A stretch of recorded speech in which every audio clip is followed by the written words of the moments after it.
Alright, bienvenue à l'autre monde, à François Martineau au micro. Sur mon blog personnel qui s'appelle Les Nouvelles Internationales.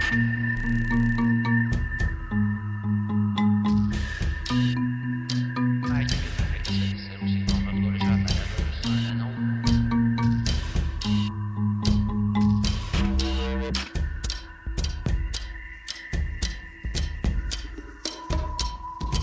S'agit d'y voir et puis de se mettre en action.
Il s'agit d'y voir, il y a possibilité d'un autre monde.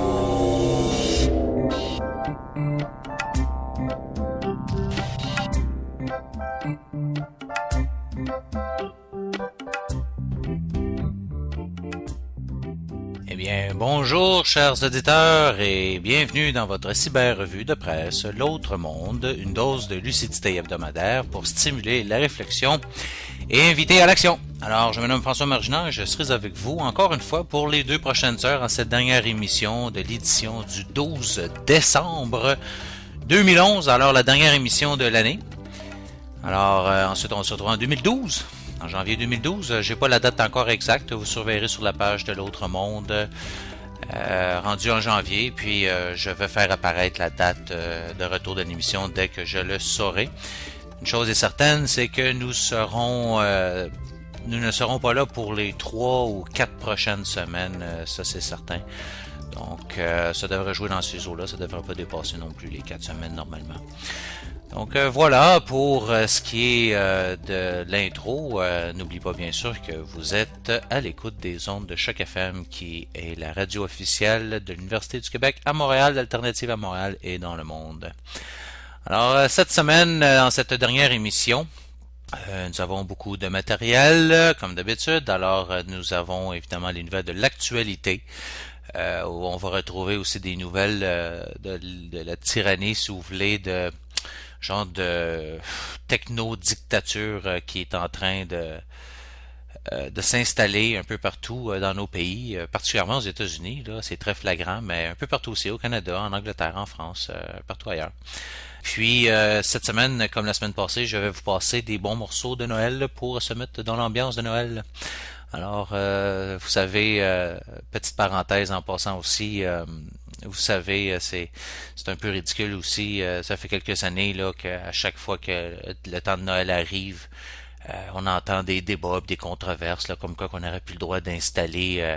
Faudrait pas installer, en tout cas, les sapins, puis dire joyeux Noël. Sur les places publiques, par exemple. En tout cas, les sapins sur les places publiques, dire joyeux Noël, peu importe là.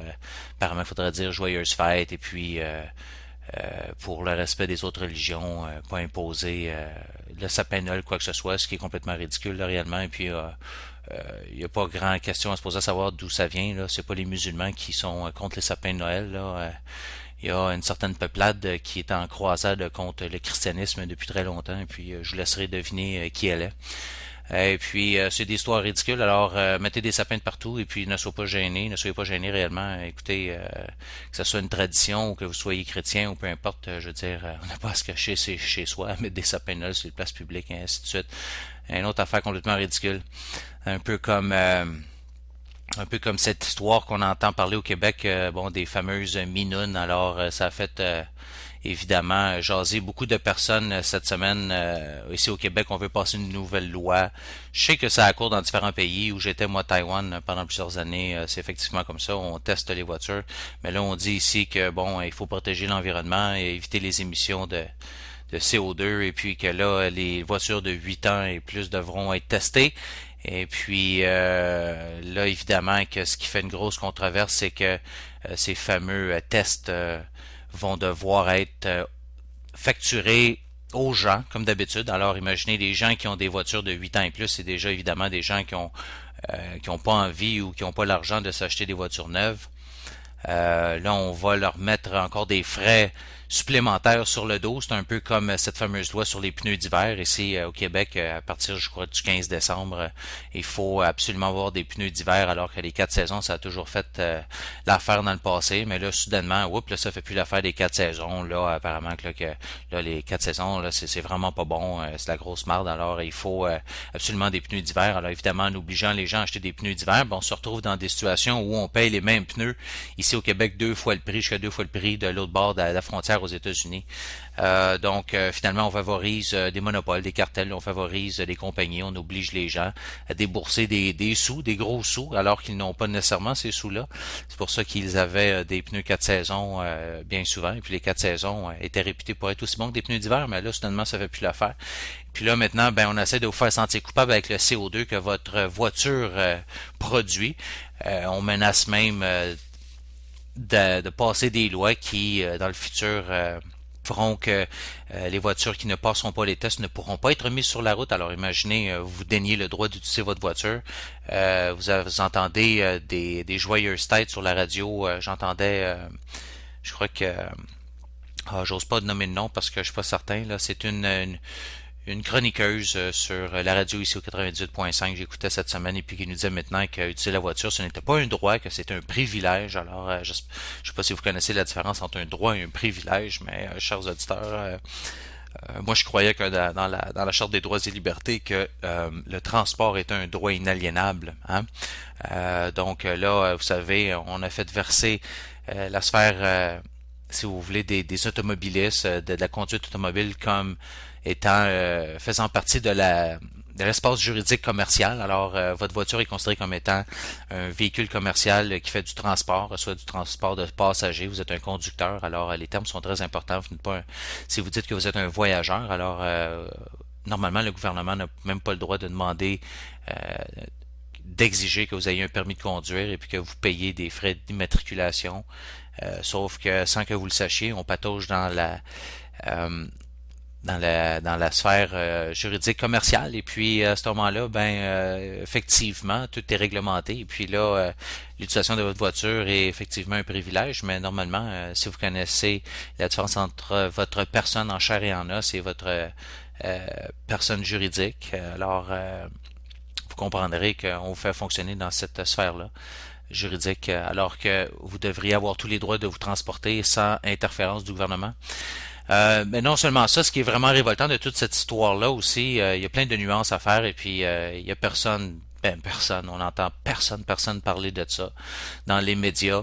C'est peut-être un faux débat cette histoire de voiture-là. Je sais pas si c'est lancé comme un ballon d'essai là dans la population pour voir comment elle réagit. Hein. Des fois, on n'a pas réellement l'intention de passer de tels projets de loi. C'est que pour tester, si vous voulez, à quel point la population est zombie. Alors, on lance des ballons d'essai comme ça. Et puis, on regarde comment la population réagit pour ensuite planifier l'introduction peut-être de d'autres types de lois qui seraient aussi controversées et puis réellement liberticides et réellement frustrantes carrément. Là, je veux dire, le gouvernement réellement est en train de nous dicter tout, comment vivre. Je veux dire, ça coûte une fortune. On parle de 60$ de ces fameux frais d'inspection qu'il faudrait débourser. Et puis on dit que je ne sais pas c'est quoi le chiffre exact, le pourcentage de voitures sur la route qui ont plus de 8 ans, mais je sais que c'est à peu près le tiers de toutes les voitures au Québec. Donc, on calcule que ça coûterait environ 60 millions de dollars à ces propriétaires de voitures de plus de 8 ans, qu'on appelle des minounes ici au Québec. Et puis, Et puis, ben, au bout de 10 ans, ben, calculez-le, c'est 600 millions de dollars. 600 millions de dollars, vous savez, les gouvernements ont besoin d'argent. On essaye de sucer le plus possible d'argent de la population.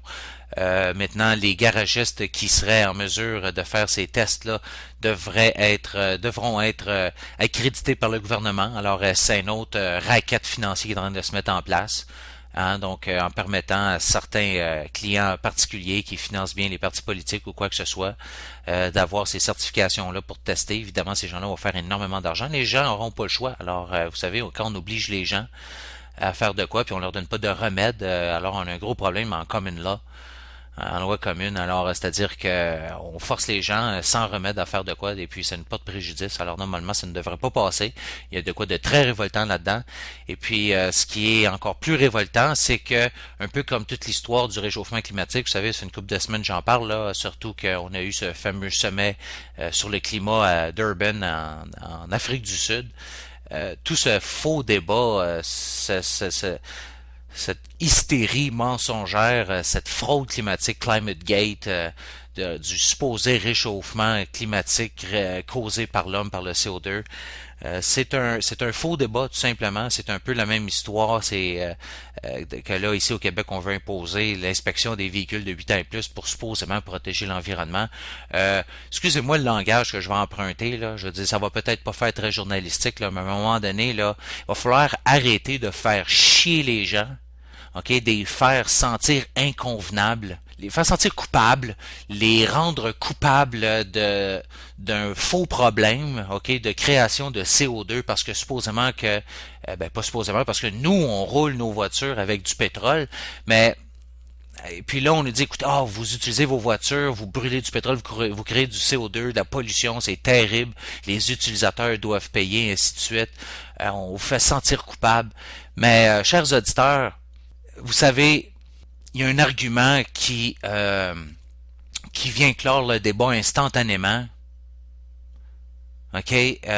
Surtout dans le débat des fameuses voitures ici usagées au Québec, mais aussi dans le débat du réchauffement climatique. C'est que bien souvent, on a eu des solutions dans le passé qui n'ont pas été appliquées parce qu'elles auraient porté atteinte aux cartels, aux monopoles qui sont déjà établis soit dans la sphère pétrolière ou automobile ou ainsi de suite. Et on a opté pour des solutions plus polluantes, mais parce qu'elles étaient plus rentables pour les multinationales qui finalement contrôlent la politique de nos pays. Alors, où je vais en venir, c'est que faites une petite recherche Google dans votre moteur de recherche préféré. Et puis, entrez qui a tué la voiture électrique. Hein? Donc, vous allez tomber sur un petit documentaire qui a été en version originale anglaise, produite sur l'histoire de la voiture électrique de GM, de General Motors. Et vous allez apprendre une coquette petite histoire où, il y a plusieurs décennies, ça fait environ de cela 30 ans, GM avait mis en production une voiture électrique qui fonctionnait très bien. Et elle avait été manufacturée, était entrée sur les chaînes de fabrication et puis on avait commencé à en vendre plusieurs exemplaires, surtout sur la côte ouest américaine. Et puis à un moment donné, GM s'est aperçu que cette fameuse voiture électrique fonctionnait très bien. Et si bien, en fait, que les pièces ne cassaient jamais et puis que finalement, il y avait un prospect futur financier qui leur montrait qu'ils étaient pour perdre énormément d'argent. Vous savez, les compagnies de voitures ne vous le diront pas ouvertement, mais c'est un peu comme les imprimantes d'ordinateurs. Ils ne font presque pas d'argent avec la voiture en tant que telle. Ils font de l'argent avec les pièces, avec les réparations. C'est avec ça qu'ils font des millions et des milliards de profits. Quand on se retrouve avec une voiture où il y a des moteurs électriques sur les 4 roues indépendantes, et c'est tout, et bien là, on n'a pas de moteur, on n'a pas de courroie de transmission, on n'a pas de piston, on n'a pas de pot d'échappement, on n'a pas de catalyseur, on n'a pas de réservoir à essence, on n'a pas de piste. Vous savez, il n'y a plus rien, là. Je veux dire, c'est une voiture, c'est une carcasse de métal avec un squelette et puis des moteurs sur les roues, et puis c'est tout, c'est silencieux. Il y a un petit bouton pour mettre en marche, et puis voilà. OK? Alors, les compagnies sont aperçues que c'était pour porter préjudice à leur immense profit de la business automobile avec du pétrole et des pneus de caoutchouc. Alors, ces gens-là, dans le documentaire, vous l'apprendrez, sont allés racheter et chercher les voitures dans la cour des propriétaires qui avaient acheté de ces voitures électriques il y a 30 ans. pour les amener dans une cour à scrap, et puis les ont déchiquetés. J'en ai parlé dans une des émissions précédentes. Les ont réduites tout simplement en charpie de métal pour les recycler, et puis on n'a plus jamais entendu parler. On avait la solution, était déjà sur la chaîne de production. On commençait déjà à en vendre. Ça fait 30 ans qu'on est censé fonctionner avec des voitures électriques. Puis ça fait 100 ans que, ça fait 30 ans, OK, les voitures électriques, puis ça fait 100 ans que Nikola Tesla a trouvé comment produire de l'énergie avec ce qu'on appelle les neutrinos, avec l'énergie du vide. Qui n'est pas un vide, hein, finalement. On vit dans un champ énergétique infini. Puis on peut tirer de l'énergie de ça. Ça fait 100 ans qu'on a les plans de ça. Mais c'est caché à quelque part parce que ceux qui finançaient ça, comme le JP Morgan, ont vu une atteinte à leur cartel de l'énergie, évidemment, sérieuse, parce qu'évidemment que non seulement c'était de l'énergie gratuite et infinie pour tout le monde, complètement propre, mais en plus cette énergie était transmissible via les airs, sans réseau, sans fil électrique, quoi que ce soit. Alors, non seulement il n'y avait pas de cartel possible pour contrôler l'énergie comme le pétrole, mais en plus, son réseau de distribution ne pouvait pas être contrôlé, imaginez. Et puis là, après ça, on vient vous faire sentir coupable, vous. On vous fait sentir coupable de polluer l'environnement, de supposément causer le réchauffement de la planète. On vous fait sentir coupable d'avoir une vieille voiture de 8 ans, on vous faire payer 60$ aux 2 ans et plus, et où on va mettre de plus en plus de tests, vérifier de plus en plus d'affaires. Et puis là, si votre voiture n'est pas conforme, vous allez devoir réparer les choses. Imaginez le beau jeu que les mécaniciens vont avoir, les garages, et ainsi de suite. Ils vont vous faire débourser des centaines de dollars, plus que la valeur même de la voiture que vous avez entre les mains. Pour absolument rien. Parce qu'on a déjà des solutions qui existent, mais on refuse de vous les donner, puis après ça, on vous fait sentir coupable, on vous culpabilise, on vous dit que vous polluez, vous produisez du CO2, qu'il faut réduire nos émissions, que le Canada doit 19 milliards de dollars, que blablabla. Commencez pas à être écœuré un peu de ces maudites niaiseries-là. Ça n'a aucun bon sens. Alors le débat, il s'arrête là, OK? Vous voulez pas que je produise du CO2, viens pas m'imposer des inspections dessus ma voiture, dessus des gens qui ont déjà pas beaucoup d'argent, venir appauvrir les gens qui ont déjà pas assez d'argent, qui ont déjà de la misère à arriver puis mettre un pain sur la table, charger pour une valeur de 60 millions de dollars par année encore aux contribuables québécois. C'est pareil dans tous les pays, là. C'est un exemple entre autres, là, mais c'est la même affaire. Faire sentir coupable, ben, on a déjà des solutions depuis 30 ans, mais on refuse de vous les donner. Voyons donc, là. C'est comme ça pour une multitude de sujets. Vous allez voir dans les nouvelles de cette semaine qui vont être disponibles sur les nouvelles internationales sous la rubrique que j'ai écrit Médias mensonges. Alors, tous des sujets qui sont plus ou moins connectés ensemble mais qui vont dans le même sens, qui vous montrent la désinformation qui règne, la propagande. Je veux dire, c'est incroyable. Vous allez voir dans les nouvelles de la Russie, un peu plus loin, on va en parler. Vous avez des médias comme Fox News aux États-Unis qui ont montré supposément des révoltes en Russie après les élections, en vous montrant des images de gens qui se battent avec la police, des feux puis tout. Puis si on regarde bien dans les images, on voit que c'est écrit une banque grecque en Grèce, c'est écrit grec. Finalement, c'est des images qui ont été reprises de des manifestations violentes en Grèce, qu'on essaie de vous faire passer comme étant des manifestations en Russie. C'est arrivé combien de fois? La BBC qui s'est fait pogner avec le cas de l'Iran, Ahmadinejad qui supposément... on nous avait fait à croire qu'il était, si vous voulez, la proie de centaines de milliers de protestants, c'est-à-dire de manifestants qui manifestaient contre lui, alors que c'était des images qui manifestaient pour lui, ainsi de suite. Je veux dire, c'est arrivé plusieurs fois comme ça. Les médias qui vous mentent, les autorités qui vous mentent en pleine face. Je veux dire, c'est bien un lien commun qu'on va pouvoir retenir, si vous voulez, de la saison automne de l'autre monde. C'est à quel point je veux dire, les gens, ça devrait être assez clair, là. Les médias de masse, les autorités vous mentent en pleine face, ils n'ont aucune considération pour vous autres, ils n'arrêtent pas de vous emplir de médias mensonges et puis de fausseté, puis de peur et puis ainsi de suite. OK? Ça devrait être bien clair qu'il n'y a plus aucune crédibilité qui reste à ces gens-là, mais aucune, zéro, là. Zéro. Il est temps qu'on fasse de quoi, là? Ça n'a aucun sens, là. Là, ici, vous avez un article qui s'appelle « Tous les vaccins sont contaminés ». Du premier jusqu'au dernier. Un article super important à aller voir. Vous avez une quantité de personnes qui sont citées qui, réellement, là, valent la peine du détour pour être consultées. Écoutez, vous avez ici une citation, on parle de la principale raison, ce n'est pas la seule, de la cause monstrueuse de l'augmentation du nombre de cancers et la vaccination. Ça vient d'un docteur qui s'appelle Robert Bell, qui a déjà été vice-président de l'International Society for Cancer Research à la British Cancer Hospital.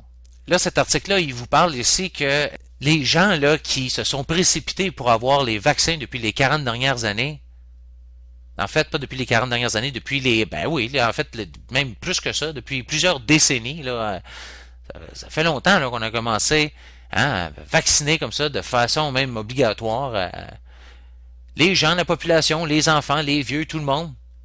Aux États-Unis, il y a presque 40 vaccins qui sont obligatoires. Eh bien, là, vous allez apprendre dans cet article-là que finalement, vous avez rempli vos corps et puis ceux de vos enfants de virus mortels, de cancers, de bactéries destructives, de produits chimiques qui endommagent la fertilité, ou d'autres qui ont des chaînes d'ADN synthétiques qui endommagent votre propre chaîne d'ADN, votre code biologique de votre propre existence.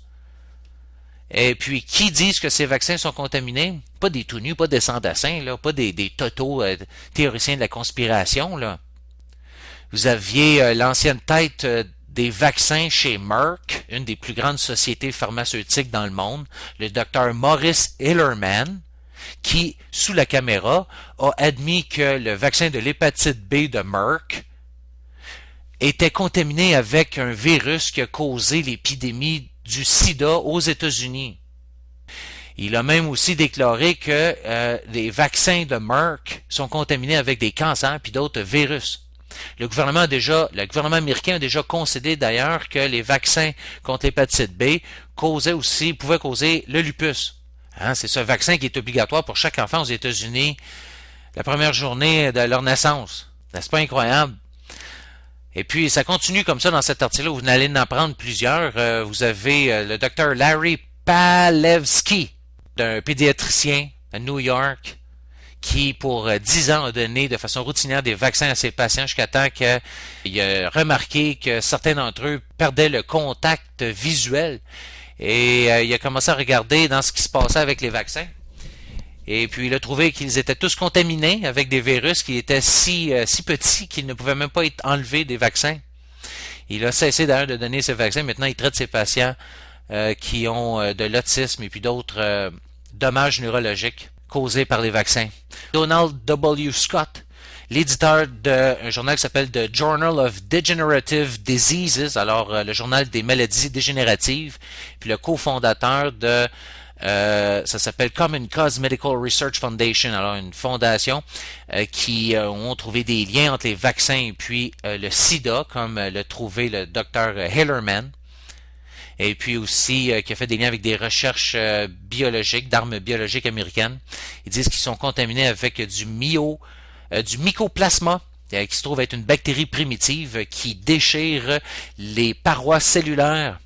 Vous avez aussi probablement une des autorités scientifiques les plus importantes qui a déclaré que les vaccins sont contaminés, qui s'appelle Garth Nicholson, qui se trouve être un biologiste cellulaire et puis éditeur du Journal of Clinical and Experimental Metastasis et du Journal of Cellular Biochemistry. Alors, vous voyez, c'est pas des sans-dessins, là, comme je vous dis, hein. Il est un des scientifiques les plus cités dans le monde, ayant publié plus de 600 papiers médicaux, scientifiques et revus par les pairs, et puis qui a édité plus de 14 livres, et qui a servi sur des sièges éditoriaux de plus de 28 journaux médicaux et scientifiques. Pas un sans-dessin, là. Pas un blogueur perdu dans sa cave. OK? Et puis lui, il ne fait pas seulement dire que les vaccins sont contaminés avec du mycoplasma, et puis lui, il confirme finalement que c'est le cas aux États-Unis. Nicholson dit aussi que ces vaccins-là, en fait, que les gens sont, si vous voulez, leur santé est touchée, si vous voulez, et puis ces gens-là contractent des maladies chroniques dégénératives et des maladies du même type, Donc, voyez des articles absolument intéressants à considérer là, avant d'aller se faire vacciner, chers auditeurs. Moi, je vous dis pas de vous faire vacciner ou pas. Je vous dirai pas quoi faire. Je suis pas ici pour vous dire quoi faire. Vous êtes maître et maître de votre destinée puis de votre santé, mais au moins informez-vous là. Allez voir ces articles-là. Je veux dire, ils sont en anglais, mais ça vaut la peine de les faire passer dans un traducteur et puis essayez de chercher le plus d'informations que vous pouvez. Ok, vous avez aussi l'Institut de la médecine. Qui a émis un rapport sur la sécurité des vaccins, puis en fait confirme le danger des vaccins. Et on a ici établi encore une relation certaine entre certains vaccins et des effets négatifs sur la santé, des complications. Alors, un lien, une relation qui existe entre les deux, qui existe. OK? Et ceci est monumental parce que ça vient d'un journal médical, d'une organisation médicale mainstream, ça veut dire très importante et reconnue. OK, alors voilà, je veux dire, j'espère que vous comprenez. Et puis si c'est pas assez, eh bien je vous ai laissé en liste dans les nouvelles sur les nouvelles internationales, vous allez trouver ça là, comme à chaque semaine là. Je vous lis en anglais pour que vous preniez note du titre de cet article-là. C'est juste un lien que vous allez trouver. Ça s'appelle Research Citations Linking Vaccines to Disease. OK. Alors, allez lire ça. Cliquez sur ce lien-là. Vous allez trouver une série d'articles de recherche en réalité et de citations qui lient les vaccins à des maladies. Bon, alors, dossier clos pour ça, c'est fait. Ensuite, une autre nouvelle de l'actualité, les superordinateurs peuvent prédire le futur. Alors, l'Union européenne va engager 900 millions de livres sterling, on dit ici, donc j'imagine à peu près l'équivalent en euros, pour produire un système d'ordinateur qui pourrait prédire la contagion, en fait, la contamination, l'étendue de maladies, puis d'épidémies qui pourraient se propager dans le monde, et puis aussi en fait, d'écroulement financier qui pourrait se passer. Alors on appelle ça de Living Earth Simulator Project, LES, et qui pourrait finalement simuler n'importe quoi sur la planète. Et puis utiliser autant les tweets de Twitter jusqu'aux statistiques du gouvernement et puis les cartes et pour prédire les tendances sociales et puis prédire les prochaines crises économiques. Alors, genre d'ordinateur comme ça qui, je pense qu'en réalité, est juste pour vous habituer au fait qu'il existe déjà sur Terre des super ordinateurs qui sont créés puis on a simulé à peu près n'importe quoi. Là, je veux dire, réellement, là, quand je vous dis... Et que si vous pensez que par la violence, on va régler n'importe quoi puis amener la révolution, ce sera pas une révolution qui va fonctionner parce qu'on a déjà tout prévu les scénarios, chers amis, puis on vous attend avec une brique et un fanal. OK? La seule prochaine révolution qui va fonctionner, puis est déjà en train de s'enclencher et a pris une certaine forme intéressante avec le mouvement Occupy Wall Street, un mouvement qui est sans leader. Donc, comment voulez-vous attaquer un mouvement qui n'a pas de leader, qui n'est pas organisé d'une façon pyramidale? Mais plutôt spontané. C'est comme je l'ai dit depuis plusieurs années sur l'émission, c'est une révolution intérieure. C'est une prise de conscience qui est en train de se faire sur la planète, puis ça, il n'y a personne qui va pouvoir arrêter ça. Il n'y a pas une armée, il n'y a pas un État policier qui va pouvoir arrêter ça. C'est pour ça qu'on essaie de plus en plus de contrôler ce que vous pensez, d'abrutir la population, de la rendre un esclave économique pour qu'elle vive dans un état de subsistance et de survie financière, pour qu'elle n'ait pas le temps de se pencher sur son sort et de son destin, de ce qui devrait être fait pour vivre dans un monde meilleur. Une révolution intérieure qui s'en va vers plus de conscience, donc plus d'amour, plus d'unité, de connexion avec non seulement la vie, chaque être humain sur Terre, mais aussi sur les forces cosmiques. Mais ça va être pas mal difficile à arrêter pour l'élite. Okay? Ça se passe dans votre cœur, ça se passe dans votre esprit. On essaie d'intimider les gens. Allez voir aux États-Unis, vous entendez des nouvelles, on a apparemment réactivé les camps FEMA de concentration. J'ai déjà même écrit des articles là-dessus. Oui, il y a des camps qui existent, là, qui sont normalement en ce moment qui étaient vides, là, qui n'étaient pas fournis là, si vous voulez, là, d'agents ou de gardes de sécurité ou quoi que ce soit. Puis là, vous avez le Pentagone puis le Homeland Security aux États-Unis qui sont en train de lever sur leur site là, des campagnes de recrutement en réalité là, pour trouver des gens pour animer ces camps là, d'un personnel. Alors, vous allez avoir plusieurs trucs comme ça qui vont commencer à prendre place. Et puis, vous avez deux choses, là, soit l'un ou soit l'autre. Là, ça va être à considérer. Soit c'est réellement en train de se faire, puis on est en train de préparer de quoi aux États-Unis. Là, on s'attend à une révolte, peut-être un soulèvement social important. contre l'élite qui a pris le contrôle de nos pays, dont aux États-Unis. Coup d'État silencieux. C'est des traîtres qui sont au pouvoir aux États-Unis. C'est des traîtres qui sont au pouvoir au Canada, qui sont au pouvoir en France, en Angleterre, partout. En Grèce, en Italie, au Portugal, en Espagne, partout.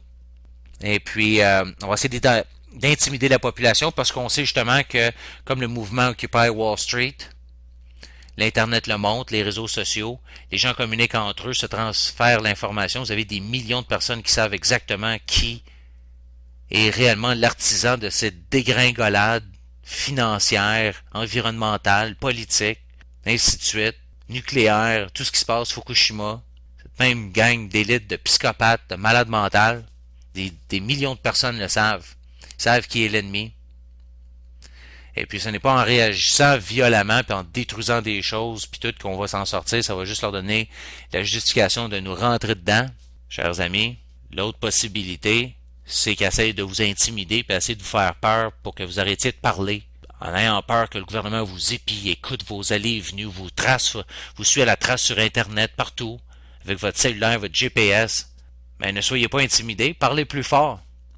Continuez de parler de plus en plus, partagez ce que vous savez avec les gens, téléchargez l'information, imprimez-la, mettez-la dessus des DVD, au cas où que ces vidéos-là disparaissent de l'Internet, que les articles soient effacés, qu'on mette l'Internet à off. Organisez-la à la résistance. Un individu est une cellule. Pas plus compliqué, vous n'avez pas besoin d'informer quiconque sur ce que vous allez faire, des actes de désobéissance civile pacifique, hein? Des actes de résistance. Vous savez ce que vous avez à faire, il n'y a personne qui a à dire qu'est-ce que vous avez à faire. On a juste besoin de mettre du sable dans l'engrenage, mettre des bâtons dans les roues. À ces gens-là qui voudraient, puis à l'avenue de Noël, puis de ce temps des fêtes, c'est censé être un temps de réjouissance de l'amour, du partage, de la famille, de l'unité. Pour les chrétiens aussi, de l'avenue de Jésus, du message de Jésus, peu importe. C'est censé être un temps de paix, de pacifisme.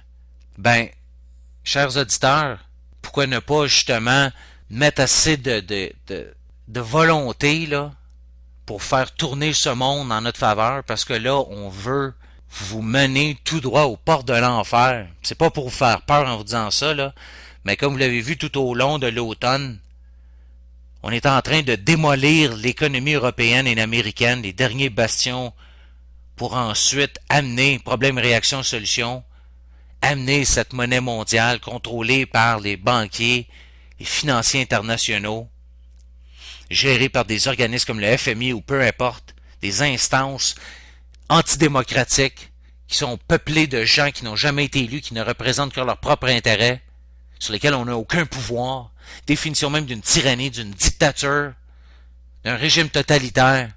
Et tant qu'on cesse de collaborer ou d'être indifférent ou de ne rien faire, de prétendre qu'il ne se passe rien, qu'il y a un héros qui va venir nous sauver ou quoi que ce soit, et puis d'arrêter ces malades, ces psychopathes qui, si on les laisse faire, vont nous mener tout droit vers une troisième guerre mondiale qui pourrait très bien impliquer la Chine, la Russie, les États-Unis, le Pakistan, l'Iran, Israël. Donc on parle tout de des nations armées avec un arsenal nucléaire. Un prospect d'une troisième guerre mondiale nucléaire. C'est fantastique à la veille de Noël. C'est de ça qu'on parle. Vous allez voir des nouvelles un peu plus loin dans l'émission où Obama provoque ouvertement la Chine, la Russie.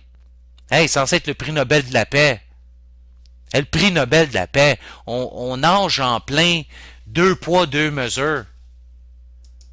Des absurdités totales. Il y a des gens qui se réveillent, je vous dis, il y a un mouvement de résistance. Vous avez tout l'hémisphère de l'Amérique du Sud, 33 pays qui vont former un nouveau bloc économique. Et le Canada et les États-Unis ne sont pas invités.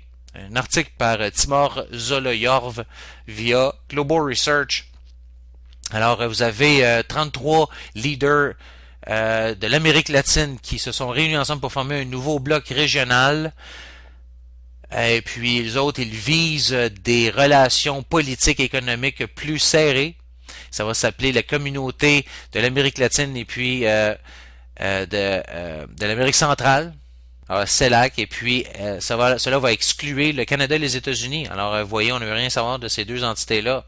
Eh oui, le Canada maintenant est identifié comme étant les États-Unis. C'est la même affaire. On est rendu les États-Unis, le Canada. On n'existe plus, nous autres, là. Puis là, ben, dans ce dossier-là, des merdias, des médias mensonges, ben là, vous avez toute la controverse autour des élections qui se sont déroulées en Russie. Fait que la réélection de Vladimir Poutine. Puis là, de toutes ces manifestations-là qui, supposément, ont fait éruption en Russie et puis à Moscou. Là, vous avez assisté à toute une histoire, c'est incroyable, là, je veux dire, à des manifestations qui ont contesté, si vous voulez, les élections en disant qu'il y a eu de la fraude, et ainsi de suite.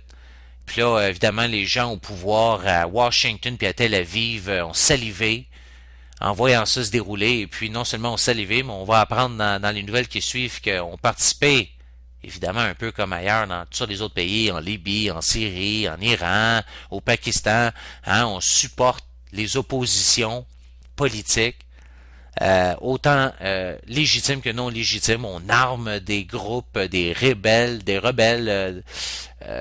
mercenaires, et ainsi de suite, n'importe quoi, là, on fait vraiment n'importe quoi.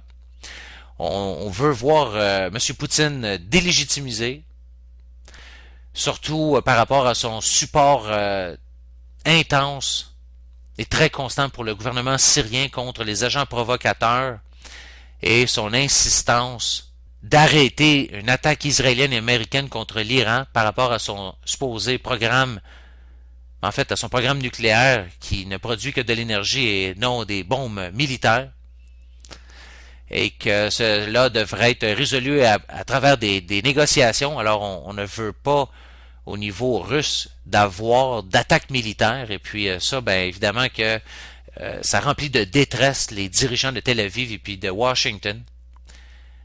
Et on aimerait voir en place un régime beaucoup plus flexible et marionnette en place en Russie, se pliant évidemment au régime, si vous voulez, à l'agenda israélien et occidental, donc autant britannique qu'américain.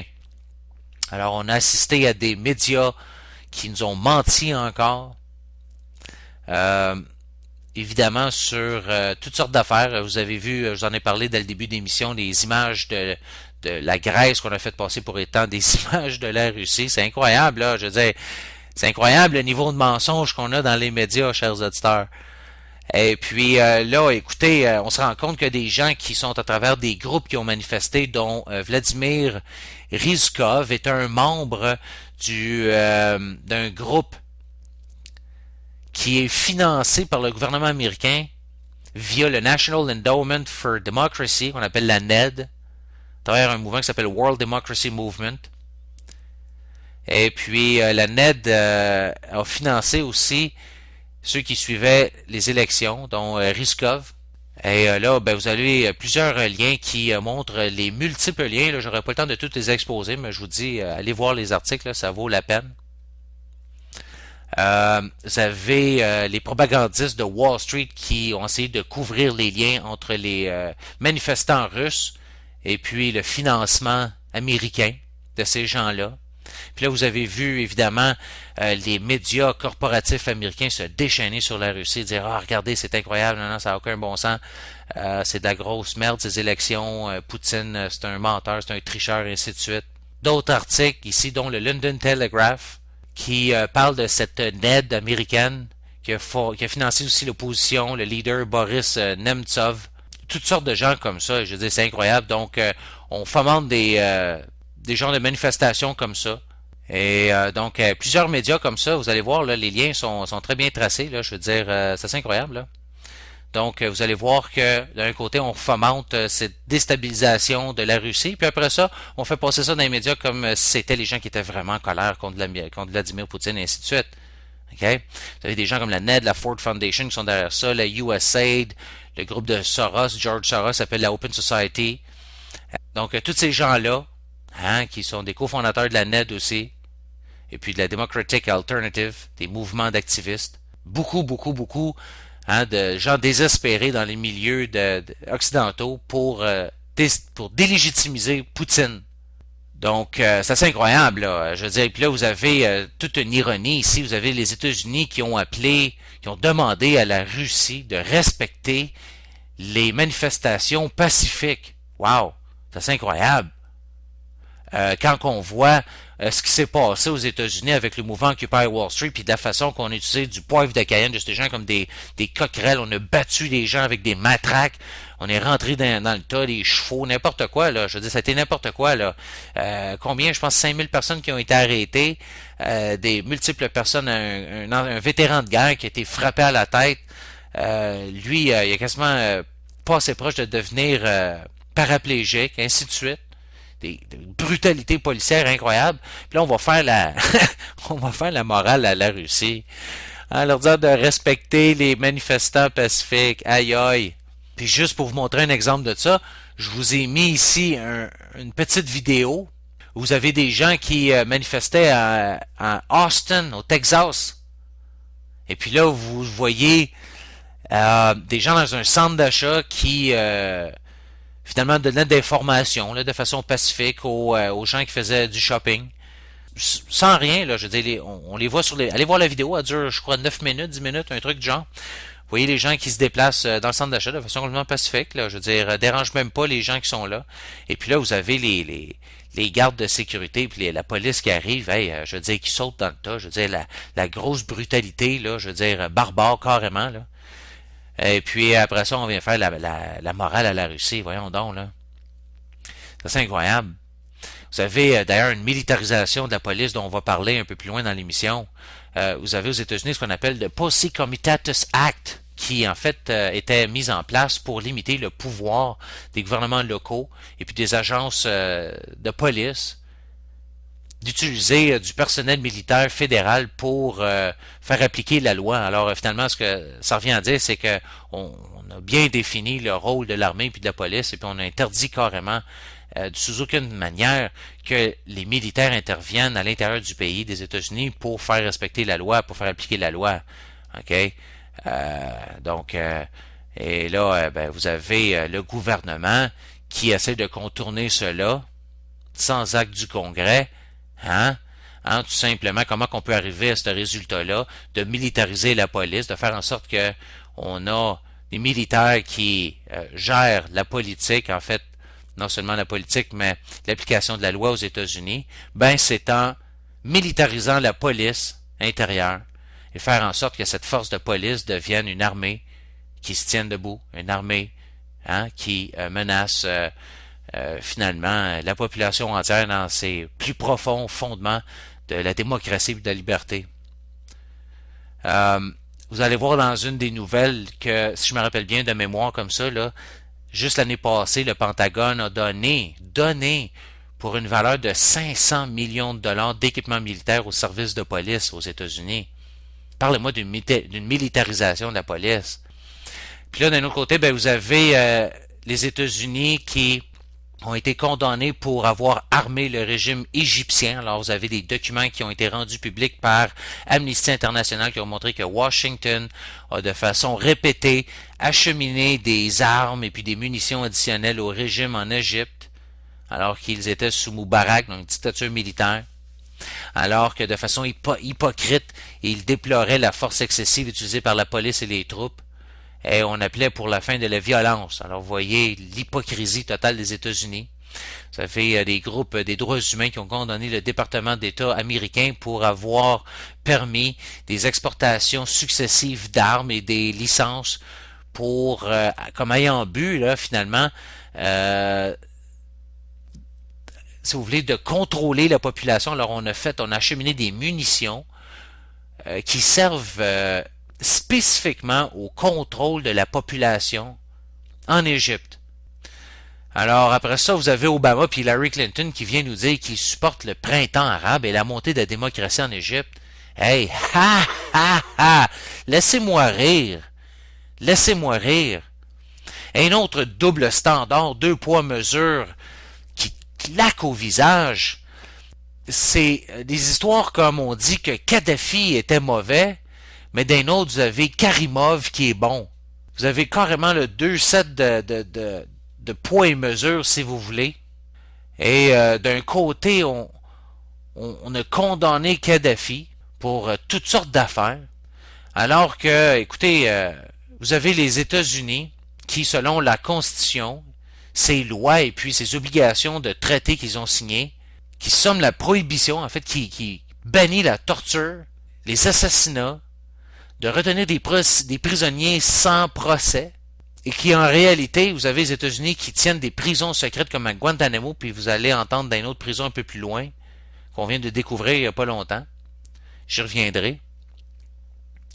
Mais vous avez aux États-Unis deux sets de standards éthiques quand on fait affaire avec d'autres pays. Et puis, là, vous allez apprendre dans cette nouvelle-là que, justement, on critiquait Kadhafi, et puis que d'un autre côté, vous avez les États-Unis, dont la secrétaire d'État Hillary Clinton, qui a voyagé en Ouzbékistan pour établir des liens plus proches avec cette république d'Asie centrale, avec le président à vie, qui s'appelle Islam Karimov.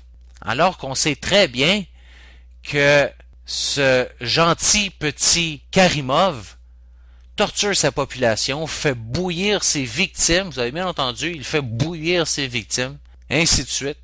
Alors, d'un côté, on a des amis dictateurs, sanglants dictateurs, comme au Bahreïn, comme au Yémen, comme en Somalie, toutes sortes de places comme ça, fantastiques, où le gouvernement des États-Unis finance et supporte, arme ces dictateurs en place, alors qu'on fait croire que dans d'autres pays, on supporte la démocratie, qu'on veut libérer le peuple et protéger le peuple, comme en Égypte, puis en Libye, en Syrie, ouais, Là, on apprend dans un autre article ici que la Grande-Bretagne et ses alliés ont utilisé des armes de destruction massive en Libye. Alors, on dit que la résolution des Nations Unies 1973 avait pour but de créer une zone de restriction aérienne en Libye qui a été établie à l'intérieur de quelques semaines dès le début de la campagne de l'OTAN en Libye. On disait que une deuxième raison était de protéger les civils libyens. En fait, c'est ce qu'on nous disait, là. On disait que finalement, on a entrepris ces actions-là. Vous avez Cameron qui, en Angleterre, avait dit que, écoutez, on est en Libye, primairement pour des raisons humanitaires. Alors qu'on apprend que l'entière campagne libyenne de l'OTAN est devenue un bain de sang total qui aura laissé derrière plus de 50 000 morts et plusieurs milliers de civils libyens qui sont devenus contaminés avec des radiations des armes utilisées par les forces de la coalition. On parle ici de l'uranium appauvri. L'utilisation active d'armes de destruction massive a tué la génétique de la Libye et les pays adjacents, et puis le monde aussi, le reste du monde, parce que ces trucs-là sont transportés par les vents à travers le monde, à travers son utilisation excessive d'armes qui sont constituées d'uranium appauvri. C'est fantastique, hein? On a utilisé une quantité impressionnante de ces missiles et puis d'armements à l'uranium appauvri dans les stages, dans les stades initiaux de la guerre. On en a utilisé plus de 300. Juste dans une nuit, on en a compté l'utilisation de plus de 18 cruise missiles. Alors, on en a utilisé à la tonne dans des populations qui sont densément populées, comme à Tripoli. Alors, on a ensuite des nanoparticules radioactives qui flottent dans les airs et puis se déplacent un peu partout dans la ville au complet et puis dans toutes les régions avoisinantes. C'est incroyable. Alors, une question pour Obama puis Cameron, Sarkozy. Combien de personnes pensez-vous que vous avez sauvées réellement? Parce que, vous savez, vous avez finalement, officiellement commis un acte de génocide, chers amis, et vous devriez être chargé de crimes de guerre. D'avoir lancé, par exemple, 18 cruise missiles radioactifs dans le cœur de Tripoli était certainement un acte contre l'humanité, dans lequel l'OTAN et puis sa structure de commande devraient être placés sous le tribunal de la Cour internationale de justice. D'ailleurs, il était aussi un crime qui a été commis directement sur le nez des Nations Unies, qui n'a pas bronché, qui finalement a consenti à ça, et devrait être elle aussi placée devant une cour de justice internationale pour génocide, pour avoir manqué à son droit, a fait son devoir de protéger les populations du monde. Une situation qui est en violation des conventions de Genève, basé sur les critères que vous avez trouvés dans cet article-là, où on parle ici de l'uranium appauvri, qui ont été reconnus comme étant des armes développées de façon illégale sous le projet de Manhattan durant la Deuxième Guerre mondiale par le gouvernement des États-Unis. Elles étaient déjà illégales en violation des accords de Genève de 1925 contre le protocole des gaz poisonnants, poison. En 1943, un traité sur les armes à uranium appauvri qui était décrit comme étant un tueur indiscriminé, hautement mobile et qui laisse le terrain contaminé de façon permanente. On apprend que l'uranium appauvri a une demi-vie de 4,5 millions d'années et puis finalement à peu près est impossible à nettoyer. Et puis vous avez bien au-dessus de 500 missiles contenant chaque autour de 350 kilos d'uranium appauvri, vous avez bien entendu, 350 kilos chaque, qui montent pour un total d'au moins 175 000 kilogrammes qui ont été largués sur la Libye. Et on dit que ça prend environ 50 tonnes, alors 43 359 kilogrammes d'uranium appauvri ou de poussière contaminée d'uranium appauvri pour tuer 500 000 personnes. Et puis ça a été utilisé par les États-Unis, l'Angleterre, la France, dans toutes sortes de munitions, comme les Bunker Busters, les bombes qu'on appelle G-DAM, les plus petits missiles, et puis aussi les balles de fusée, ainsi de suite. On assiste à des psychopathes, des criminels de guerre qui ont commis des crimes contre l'humanité. Puis là, vous avez les États-Unis qui parlent de reconstruire l'armée libyenne. Wow! Selon quel modèle? Celui de l'Afghanistan ou de l'Irak? Comme ce qu'on appelle la construction de nation, le nation building. Alors, c'est ça le modèle? Ça va être fantastique. Wow! Et puis, pour faire quoi finalement? Pour que le nouvel État libyen ait le monopole sur l'utilisation de la force? Une belle marionnette des États-Unis qui va pouvoir l'utiliser comme une force d'intervention. Donner l'impression qu'on a stabilisé le pays. Wow! Ben ouais. Ben hâte de voir ça. Le peuple libyen qui va manger une sacrée claque là-dedans.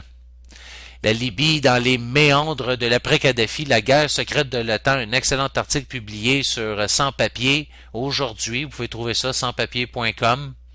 C-E-N-T-P-A-P-I-E-R-S, sans papier, sans comme le chiffre 100, ok, mais écrit en lettres.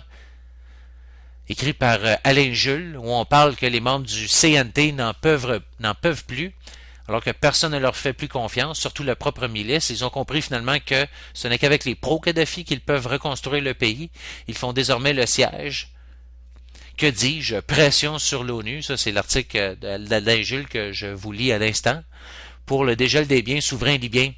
Il reste à peine 150 millions de dollars dans les banques occidentales qui en ont bien besoin après avoir détruit le pays, incapable de dédommager les victimes des bombes de l'OTAN ou de lancer des chantiers de reconstruction, notamment à Sirte. Vous allez voir des vidéos que je vous ai laissées de Sirte qui est complètement démolie, a été ravagée, détruite par l'OTAN, ramenée dans un 30 ans, 40 ans en avance, je veux dire, pas en avance, dans le passé, désolé. On a détruit la ville, je veux dire, supposément pour protéger la population. C'est incroyable, là. Eh bien, chers amis, on apprend que les populations sont hostiles, surtout qu'elles n'ont plus rien, que l'heure est grave. Vous avez les jeunes des milices qui sont désormais désœuvrés, obligés de voler, piller et racketter pour des innocents pour subsister. Obligés est un bien grand mot. Ils ne sont pas qualifiés pour prendre la place laissée par les travailleurs expatriés. Avant la guerre, ils étaient estimés à près de 2 millions, dont la majorité venait d'Afrique subsaharienne et le reste d'Asie. Les jeunes Libyens qui avaient pris les armes sans réfléchir avaient cru que la révolution par procuration allait leur procurer la richesse.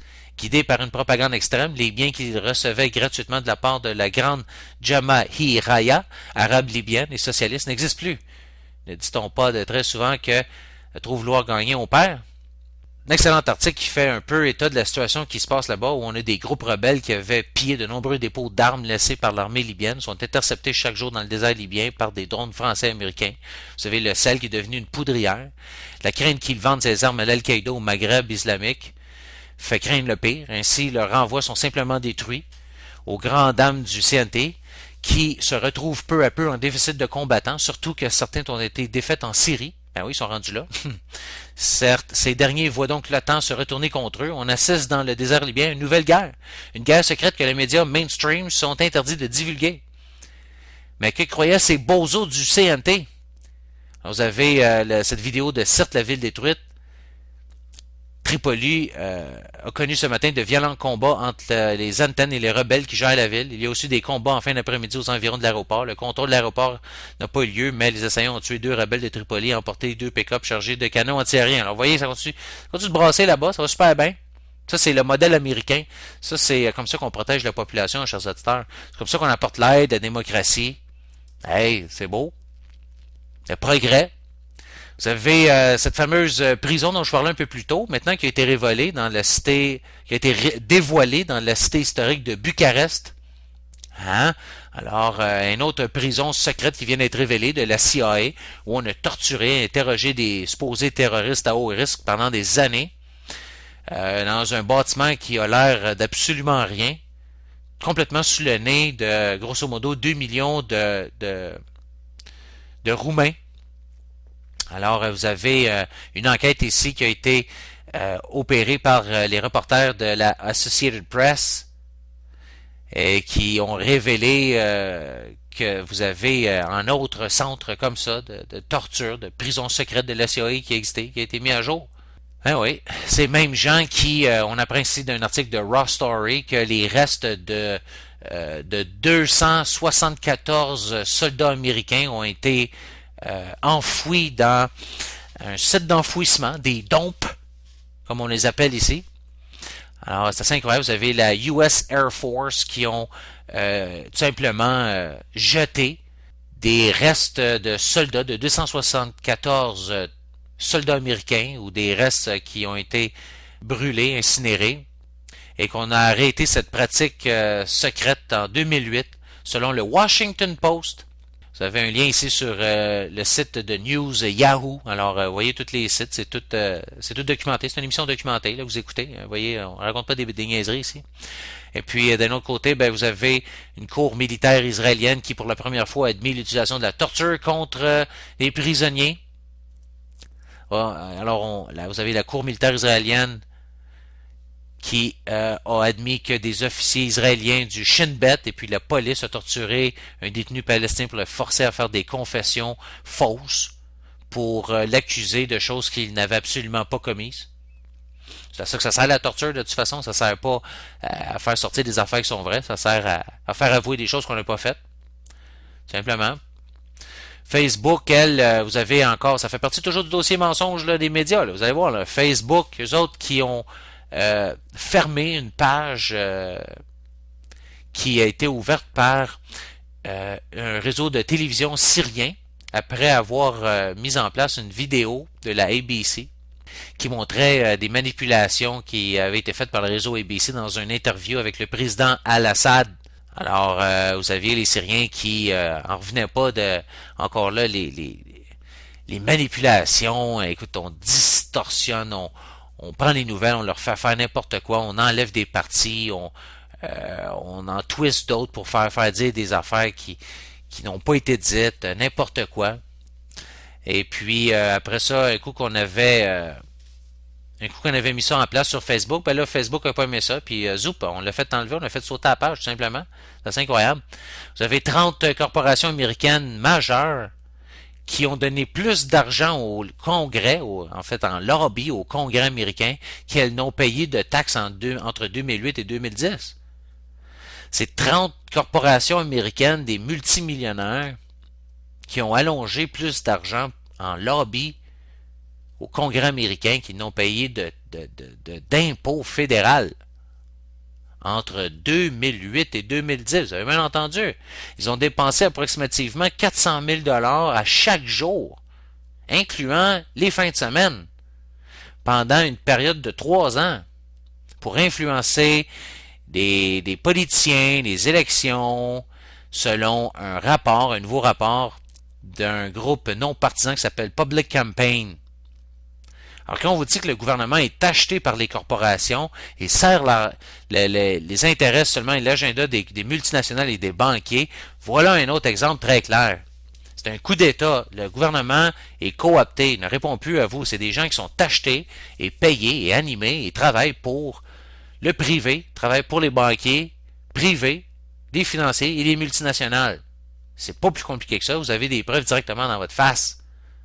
Et une autre preuve que les maudits médias ne vous rapportent pas les nouvelles les plus importantes et qui vous donnent un peu le biais aussi sioniste qu'ils ont, parce que, évidemment, si vous regardez les méga corporations aux États-Unis, les méga corporations de nouvelles, d'informations, les principales, vous avez 6 géants, à peu près 6 géants aux États-Unis qui contrôlent toutes les chaînes de télévision, de radio, de magazines, de journaux, ainsi de suite.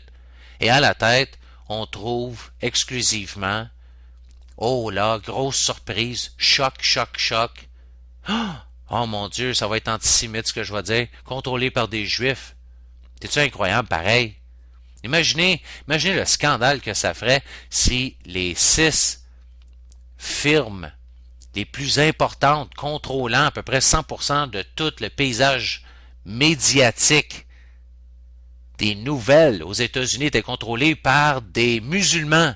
Est-ce que vous ne voyez pas le scandale total que ça ferait? Ou s'ils étaient contrôlés par des témoins de Jéhovah?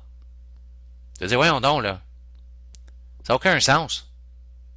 Mais parce que c'est des Juifs, on se pose pas la question, ça serait vraiment trop antisémite de dire une telle chose et même de remarquer, d'observer un tel fait. OK? Ben là, vous avez l'Assemblée générale des Nations unies qui ont passé 9 résolutions concernant l'Israël et la Palestine. Les résolutions qui ont été passées par l'Assemblée générale après des recommandations du comité spécial politique de la décolonisation. Et puis, vous avez tous les pays du monde qui ont voté de façon unanime, sauf Israël qui a voté contre. On parle de la décolonisation, de restituer les terres, d'accélérer le retour des réfugiés qui, depuis 48-49, ne sont pas encore rentrés au bercail. On continue d'enlever de plus en plus de terrain, d'arracher, de voler des terres palestiniennes. Mais les médias n'en ont pas parlé. Vous n'en entendez pas parler, pantoute. Voilà le biais sioniste pro-israélien que vous avez dans les médias parce que contrôlé par des Juifs. Hein? Est-ce que c'est terrible de dire des affaires de même? Ben, apparemment que oui, parce que vous avez des gens comme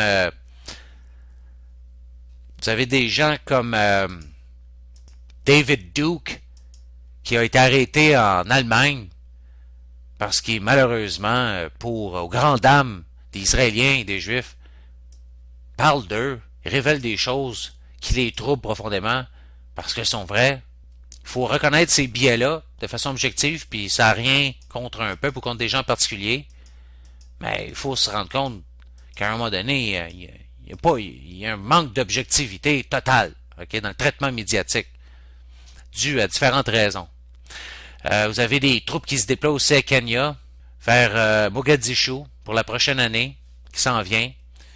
Des opérations qui vont être mises en place par l'Ouganda, Burundi, et puis les États-Unis qui ont promis d'augmenter leur effort, leur quantité de support pour le conflit. Alors, vous voyez que les États-Unis sont encore impliqués dans ce qui se passe, les mouvements militaires, les guerres en Europe. Hein? Donc, on veut évidemment mettre la main et contrôler, développer le pétrole somalien le plus vite possible. Hein? Donc, on en est après les ressources africaines, les ressources naturelles. Un autre exemple de comment que les médias alternatifs dérangent, et ainsi que les bloggers, ainsi de suite. Alors, vous avez une fameuse citation « Nous contrôlons les Américains, we control Americans », une fausse citation qui circule, et puis qui a tendance à attirer les gens qui enquêtent sur l'influence d'Israël. Alors, quand on clique dessus ces liens-là, ben, apparemment que ça mène vers un virus que vous téléchargez sur votre ordinateur. Alors faites attention, je vous ai laissé un exemple de ça ici là, sur le site, vous allez voir ça. On fait en sorte que les bloggers soient curieux et puis se dirigent pour essayer de confirmer cette citation-là. Et puis quand on arrive sur le site en question, ben, on arrive dans une trappe de virus.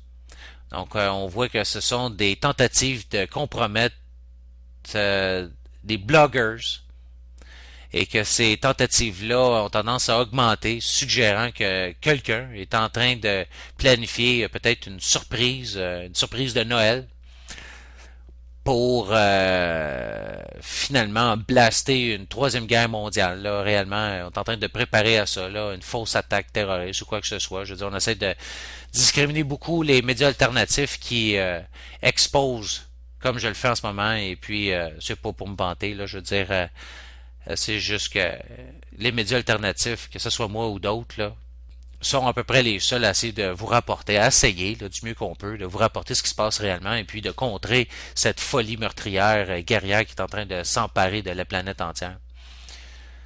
La BBC qui rapporte ici une enquête qui rapporte que les agences gouvernementales au top, là, vraiment au sommet, exploitent des recherches, les dernières recherches sur la neuroscience, la science neurologique en fait, pour manipuler les masses. Alors c'est un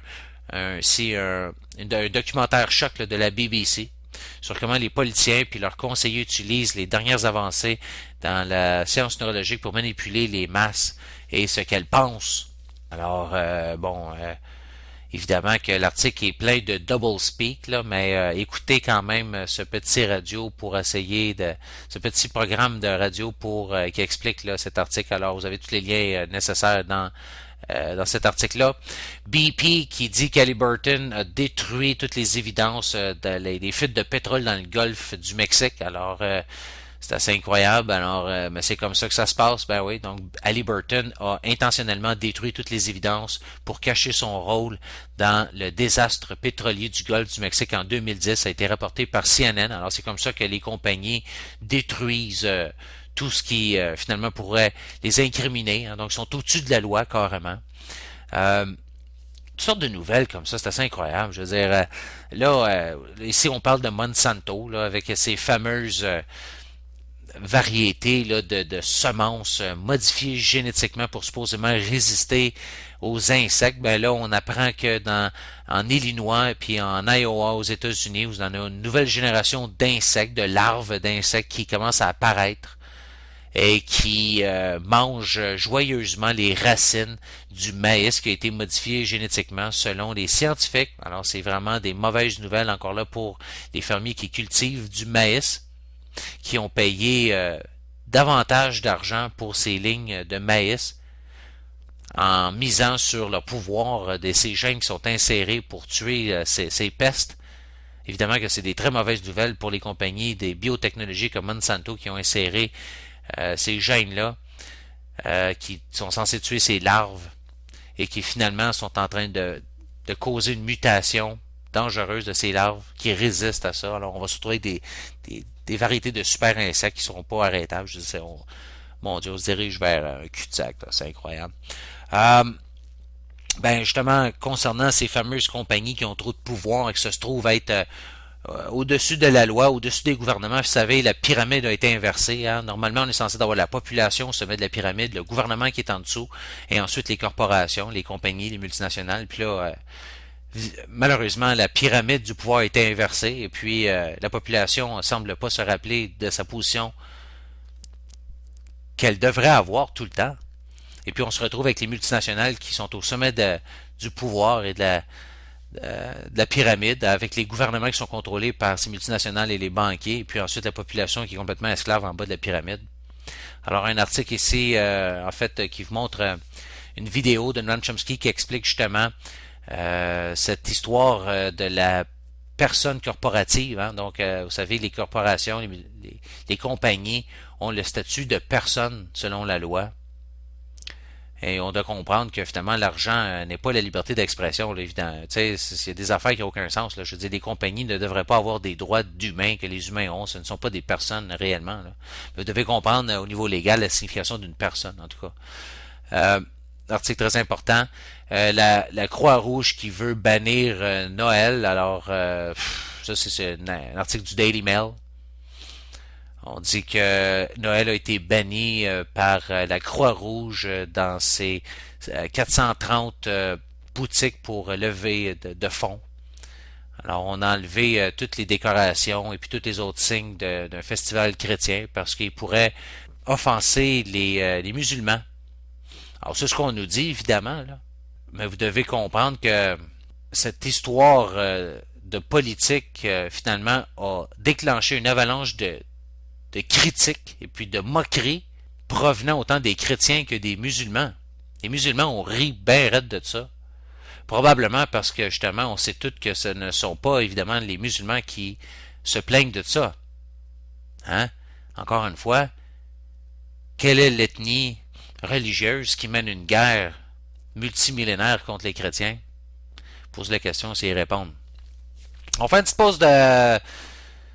pause de Noël, avec une petite tourne de Noël, et puis après ça, on va revenir avec la dérape totalitaire aux États-Unis, dossier très important dont on doit parler. Donc, on se retrouve immédiatement après ça. Alors, vous êtes de retour à l'autre monde. Alors, voilà, dossier très important cette semaine. On doit passer au travers. C'est très lourd, mais écoutez, c'est la réalité, là. Ça fait quand même aussi plusieurs années, j'en parle, là. C'est la descente, dérape totalitaire aux États-Unis, là, réellement, descente aux enfers, là, dans une tyrannie, carrément, là. Puis, ça a pris forme en Angleterre de façon très tôt, et puis là, réellement, aux États-Unis, c'est en train de se passer en accéléré, là, sous les yeux ébahis de plusieurs observateurs, dont votre animateur ici. Sérieusement, l'heure est grave, il se fait très tard. Le Sénat américain a adopté une loi la semaine dernière qui déclare que tous les États-Unis est un champ de bataille où les soldats américains peuvent arrêter, détenir, questionner n'importe qui aussi longtemps que désiré, sans accusation et sans procès, transformant ainsi les États-Unis en zone de guerre. C'est une déclaration de guerre contre le peuple américain, mais vous ne lirez pas ça dans les médias traditionnels. Je le sais bien. La loi est intitulée The National Defense Authorization Act et sera en vigueur lorsqu'elle aura été approuvée par Obama. Et c'est là qu'on en est apparemment aux États-Unis. Je dirais la partie historique démocratique et libre des États-Unis est en train de prendre fin, officiellement, là, ces jours-ci. C'est très grave ce qui se passe. Tout ce qui se passe présentement a d'ailleurs été planifié bien avant le 9/11, les attaques terroristes à New York, alors que les programmes d'espionnage des Américains ont commencé bien avant le 9/11. Vous avez des évidences, c'est dans un article. Le Patriot Act a été planifié bien avant le 9/11. A été mis en place sous prétexte du 9/11, après, bien sûr. Patriot Act qui est extrêmement liberticide. Vous avez différents plans du gouvernement, des exercices, des drills pour détenir des citoyens américains qui sont opposés à la guerre, qui ont été mis en place ces derniers temps, qui étaient aussi planifiés depuis le 9/11, bien avant même. Vous avez des lois ici, des projets de loi sur la détention permanente par l'Attorney général d'étrangers ou qui que ce soit qui n'ont pas été reconnus coupables d'aucun crime, avec aucune possibilité de revue judiciaire. La guerre en Afghanistan a été planifiée bien avant le 9/11. La décision de lancer la guerre en Irak a été faite bien avant le 9/11. Vous avez plusieurs évidences ici, là, plusieurs liens, des preuves de ça.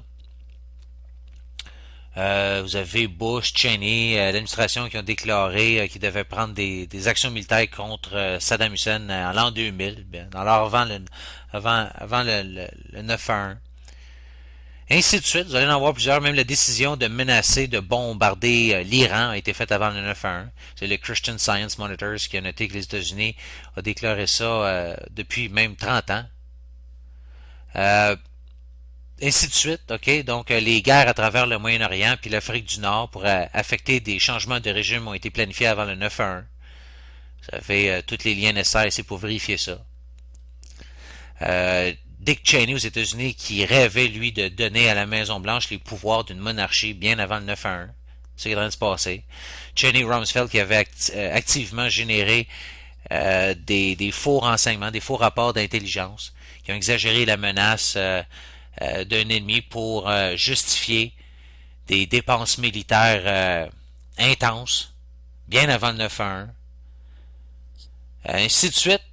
OK, donc vous allez voir ça. Un autre article ici qui parle de 20 exemples de l'administration Obama d'assaut sur les libertés civiles des gens. Alors on parle ici de la criminalisation de la liberté d'expression. Le gouvernement qui espionne les communautés, autant américaines que musulmanes, ainsi de suite. Top Secret America. Alors, si vous avez plusieurs articles du Washington Post qui ont publié un article qui s'appelle Top Secret America, une série d'articles qui détaille les résultats d'une enquête de 2 ans sur les pouvoirs qui prennent de l'ampleur là, de façon rapide dans le Homeland Security, contre-terrorisme et du renseignement, qui ont trouvé plus de 1271 organisations gouvernementales et plus de 1931 compagnies privées qui travaillent sur le contre-terrorisme, la sécurité du territoire et puis de l'intelligence. Plus de 10 000 localisations différentes à travers les États-Unis. On dit que chaque jour, la National Security Agency intercepte et emmagasine plus de 1,7 milliard de courriels, de téléphones et aussi d'autres types de communications. Le FBI a une base de données secrète qui a été nommée par le Guardian qui contient des rapports d'activités suspectes. Vous avez aussi, selon le Washington Post, le Guardian qui contient plus de 161 948 dossiers datant de décembre 2009. Et ainsi de suite. Des autres programmes domestiques d'espionnage, vous allez voir ça, des opérations du renseignement, du FBI abusives, qui ont commis plus de 4000 violations à chaque année de la loi, ainsi de suite, la censure d'un livre par la CIA, de livres par la CIA, vous avez des publications qui ont été bloquées de photos de soldats américains qui abusaient des prisonniers, l'espionnage technologique via les toutes sortes les systèmes de transport, ainsi de suite. Vous avez une quantité impressionnante comme ça d'exemples. Le confinement solitaire, les mesures administratives spéciales qu'on a imposées sur les prisonniers. Alors, on parle ici de la torture, évidemment. Une sorte de trucs comme ça. Hein, c'est incroyable, venant d'un président qui voulait amener l'espoir et le changement. Ben ouais, notre candidat, en fait pas notre candidat, notre récipiendaire du prix Nobel de la paix. C'est super. On a institutionnalisé les assassinats extrajudiciaires de citoyens américains cette semaine avec zéro procès, si vous voulez, processus judiciaire. Absolument incroyable. Là, on va y venir à ce fameux, cette fameuse loi qui vient d'être passée par le Sénat puis qui avait d'être signée par Obama, qui s'appelle le S-1867. Un projet de loi qui donne au président et tous les autres présidents futurs des États-Unis le pouvoir d'ordonner les militaires d'arrêter, d'enlever, d'emprisonner sans être accusé de quoi que ce soit, n'importe quel citoyen américain dans le monde, autant qu'aux États-Unis, avec absolument aucun droit à un procès ou de se défendre dans une cour avec un jury, un avocat, avec quoi que ce soit. Plusieurs exemples de ça qui commencent à vous montrer clairement que les États-Unis sont en train de virer abruptement dans un état policier tyrannique. Vous avez une personne ici aux États-Unis qui fait face à 75 ans d'emprisonnement pour avoir filmé la police. Ben ouais. Aux États-Unis, vous tuez un enfant, c'est 12 ans d'emprisonnement. Filmer un policier aux États-Unis, là, on vous dit que c'est 75 ans d'emprisonnement. Wow! Et peut-être temps que les gens avec des habilités ou des enfants ou assez d'argent de quitter les États-Unis pendant que c'est encore possible. La fenêtre pour s'échapper, la fenêtre d'opportunité pour s'échapper est en train de se fermer de façon exponentielle. D'autres preuves que le gouvernement est complètement hors de contrôle avec son appareil, des fausses peurs terroristes. On a ici des informateurs du FBI, on apprend dans cet article-là, c'est une vidéo en fait, qui a fourni et payé plus de 300 000 $ pour attraper des Américains, pour les faire tomber dans une trappe. Et après ça, on les menace de 25 ans d'emprisonnement.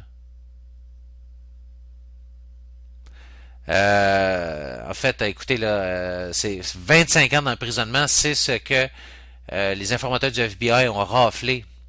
C'est un cas judiciaire. Alors, voyez, c'est pas des suppositions de quoi que ce soit, là. Donc, aux États-Unis, vous avez plusieurs cas comme ça, ou même ici au Canada, là, même affaire, où vous avez des services secrets, ou la police, ainsi de suite, qui montent, ils achètent des bombes, ils fournissent du matériel pour les terroristes, ils les financent. Finalement, on, vous avez des informateurs, des gens qui se déguisent, des infiltrateurs, des agents, là.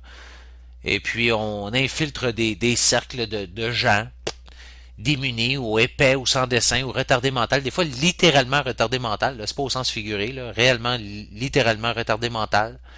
Et on leur dit, on les pousse à commettre des actes et puis on leur donne tout le matériel nécessaire puis après ça on dit ah, wow, vous êtes des méchants terroristes, on vous prend avec une bombe alors que c'est eux autres mêmes qui ont placé une bombe dans leurs mains, tu sais. Euh, Là ici vous avez un autre article du AFP où on apprend supposément que l'armée américaine est une cible de premier plan pour les terroristes, ce qu'on appelle des homegrown terrorists, c'est-à-dire des terroristes là, euh, qui viennent du terroir américain, si on veut, là, du territoire américain. Alors on essaye de vous faire peur encore là. On parle ici d'extrémistes islamiques, de troupes radicalisées, ainsi de suite. Alors vous voyez, on prépare subtilement une fausse attaque terroriste aux États-Unis, ça c'est certain. Euh, le FBI qui utilise ce qu'on appelle Community Outreach, c'est des programmes pour finalement infiltrer des groupes d'Américains innocents pour ramasser de l'information sur eux. Alors, ainsi de suite. Vous voyez, là, un État complètement de contrôle aux États-Unis. Là. Euh, vous avez l'administration Obama qui, soudainement et puis sans avertissement, a scellé des documents de cours qui contenaient des détails alarmants sur comment vous avez des trafiquants de drogue mexicains qui ont tué un agent de patrouille de la frontière américaine là, avec un fusil qui a été connecté à ce fameux programme le gouvernemental d'armement. Alors, vous savez, j'en ai parlé, là, ce truc là, Fast and Furious, là, vous avez des agences gouvernementales américaines qui ont fourni des armes au cartel de drogue mexicain. Et puis là, ben, vous avez un agent américain qui a été tué avec une de ces armes-là qui est tombée entre les mains d'un des trafiquants de drogue mexicains. Alors, évidemment que c'est très incriminant pour le gouvernement Obama. Alors, on a scellé ces données-là. Alors, voyez cette fameuse transparence et ouverture qu'Obama vous avait vendue hein, pour se faire élire. Alors, oubliez ça. Je veux dire, oubliez l'ouverture et la transparence. C'est un grand corrompu, ce fameux Obama. Le Sénat qui approuve la détention indéfinie de la torture des citoyens américains. Alors là, on revient sur cette histoire-là au pays du goulag levant, les États-Unis. Vous avez la législation 1867 qui prévoit la détention indéfinie et la torture des citoyens par l'armée.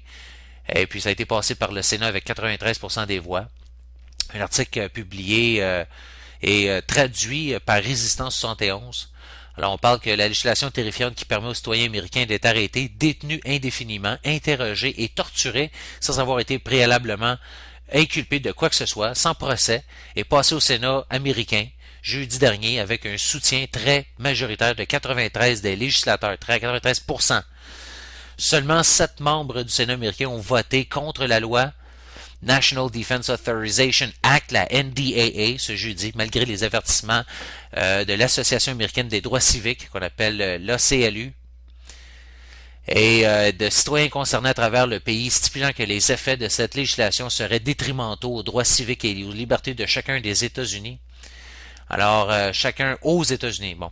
Alors, sous cette loi, les citoyens américains peuvent être retenus par l'armée américaine pour des accusations en rapport avec le terrorisme et détenus indéfiniment sans procès. Alors, imaginez ça, chers auditeurs, là, ça fait dur en ce monac, là.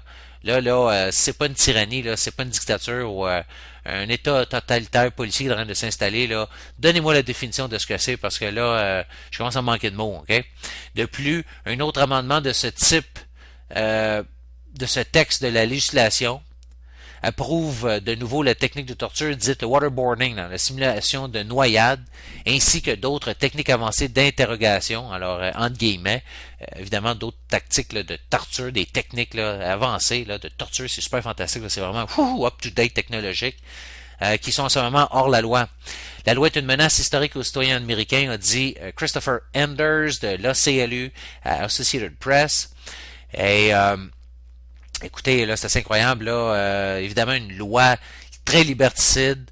On montre l'histoire nécessite que les Américains sacrifient leur liberté pour la sécurité. Alors, nous vont récolter absolument rien autre que la tyrannie.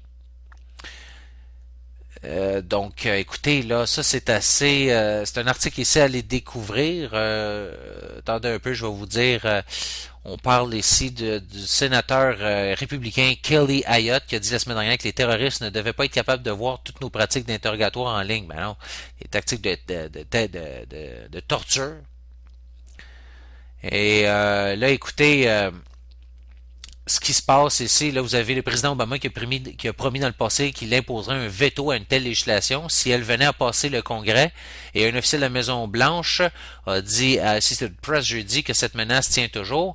Le problème, c'est que vous allez voir dans une vidéo qui a été prise au Congrès américain, alors tout ce qui est plus officiel, là, vous voyez un congressiste qui est là, un sénateur, un des deux, là, je suis certain, qui révèle tout simplement que finalement, c'est Obama qui a mis cette clause-là dans ce projet de loi. Alors, Obama qui dit vouloir apposer son veto pour empêcher que on mette en place cette menace, là, ce pouvoir d'arrêter les Américains puis de les emprisonner sans procès, sans être accusé de quoi que ce soit, et puis même d'être torturés.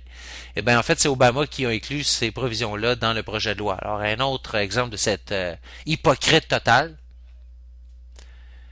Et puis, ben écoutez, là, ça commence à être assez grave. Là, fait que je vous ai laissé plusieurs articles qui parlent de ça. Ici, vous avez un qui s'appelle les 20 choses que vous devriez savoir à propos de ce projet de loi qui pourrait ruiner les États-Unis. Alors, ça, c'est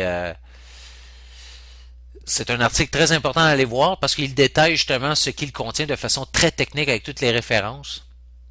Et puis, ben là, vous allez voir que évidemment que c'est de quoi qui fait tomber les États-Unis d'une démocratie officiellement et clairement, officiellement, là, réellement, là, dans une tyrannie.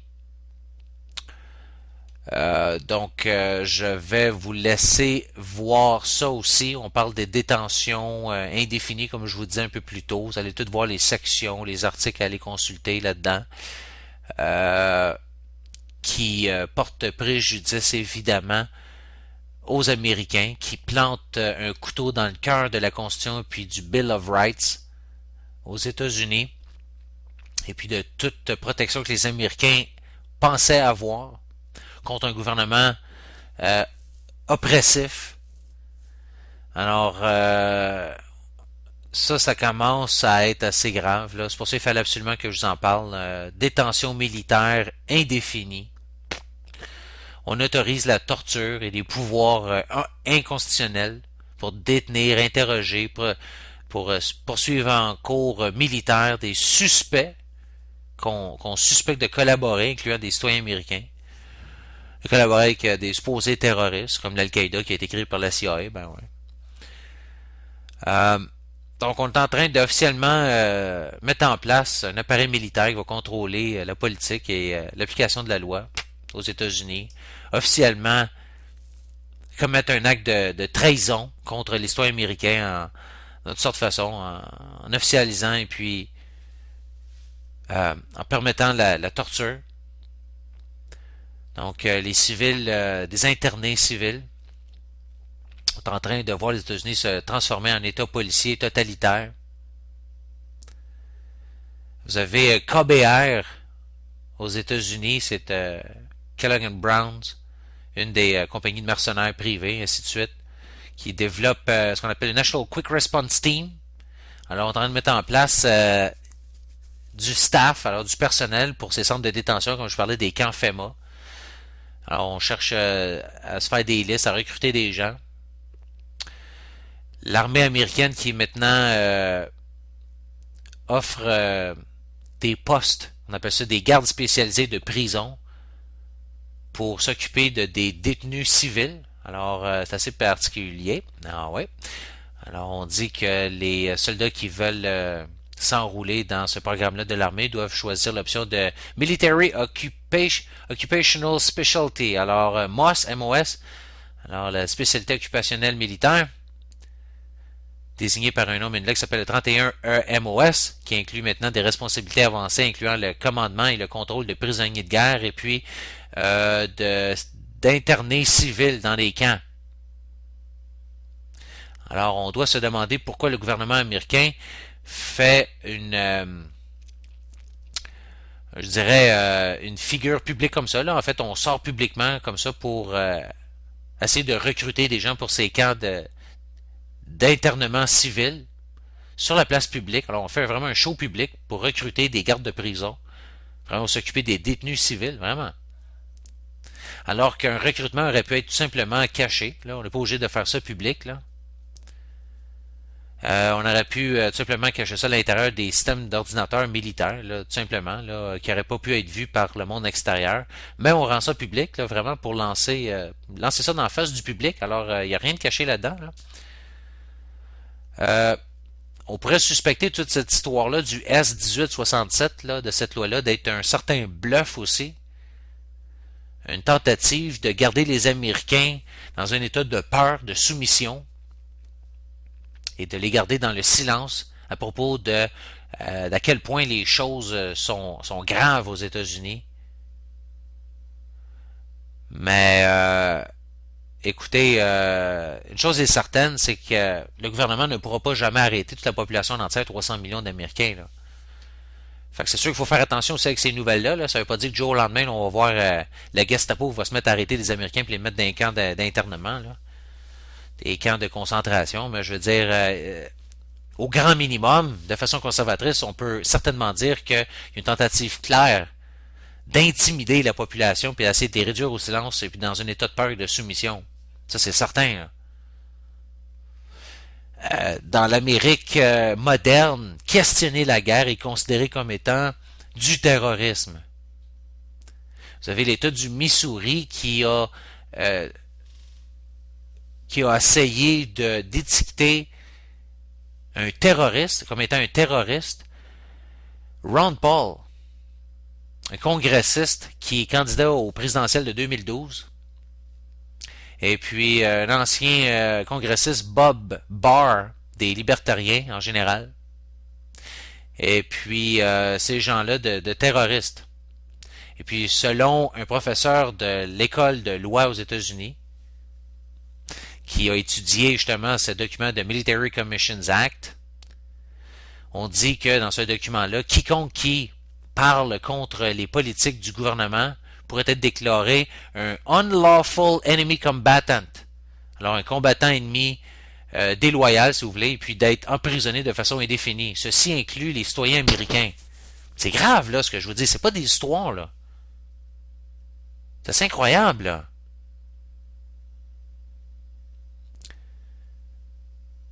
Donc, on se retrouve dans un espace aux États-Unis où critiquer le gouvernement ou ses guerres ou ses politiques peut être assimilé à du terrorisme.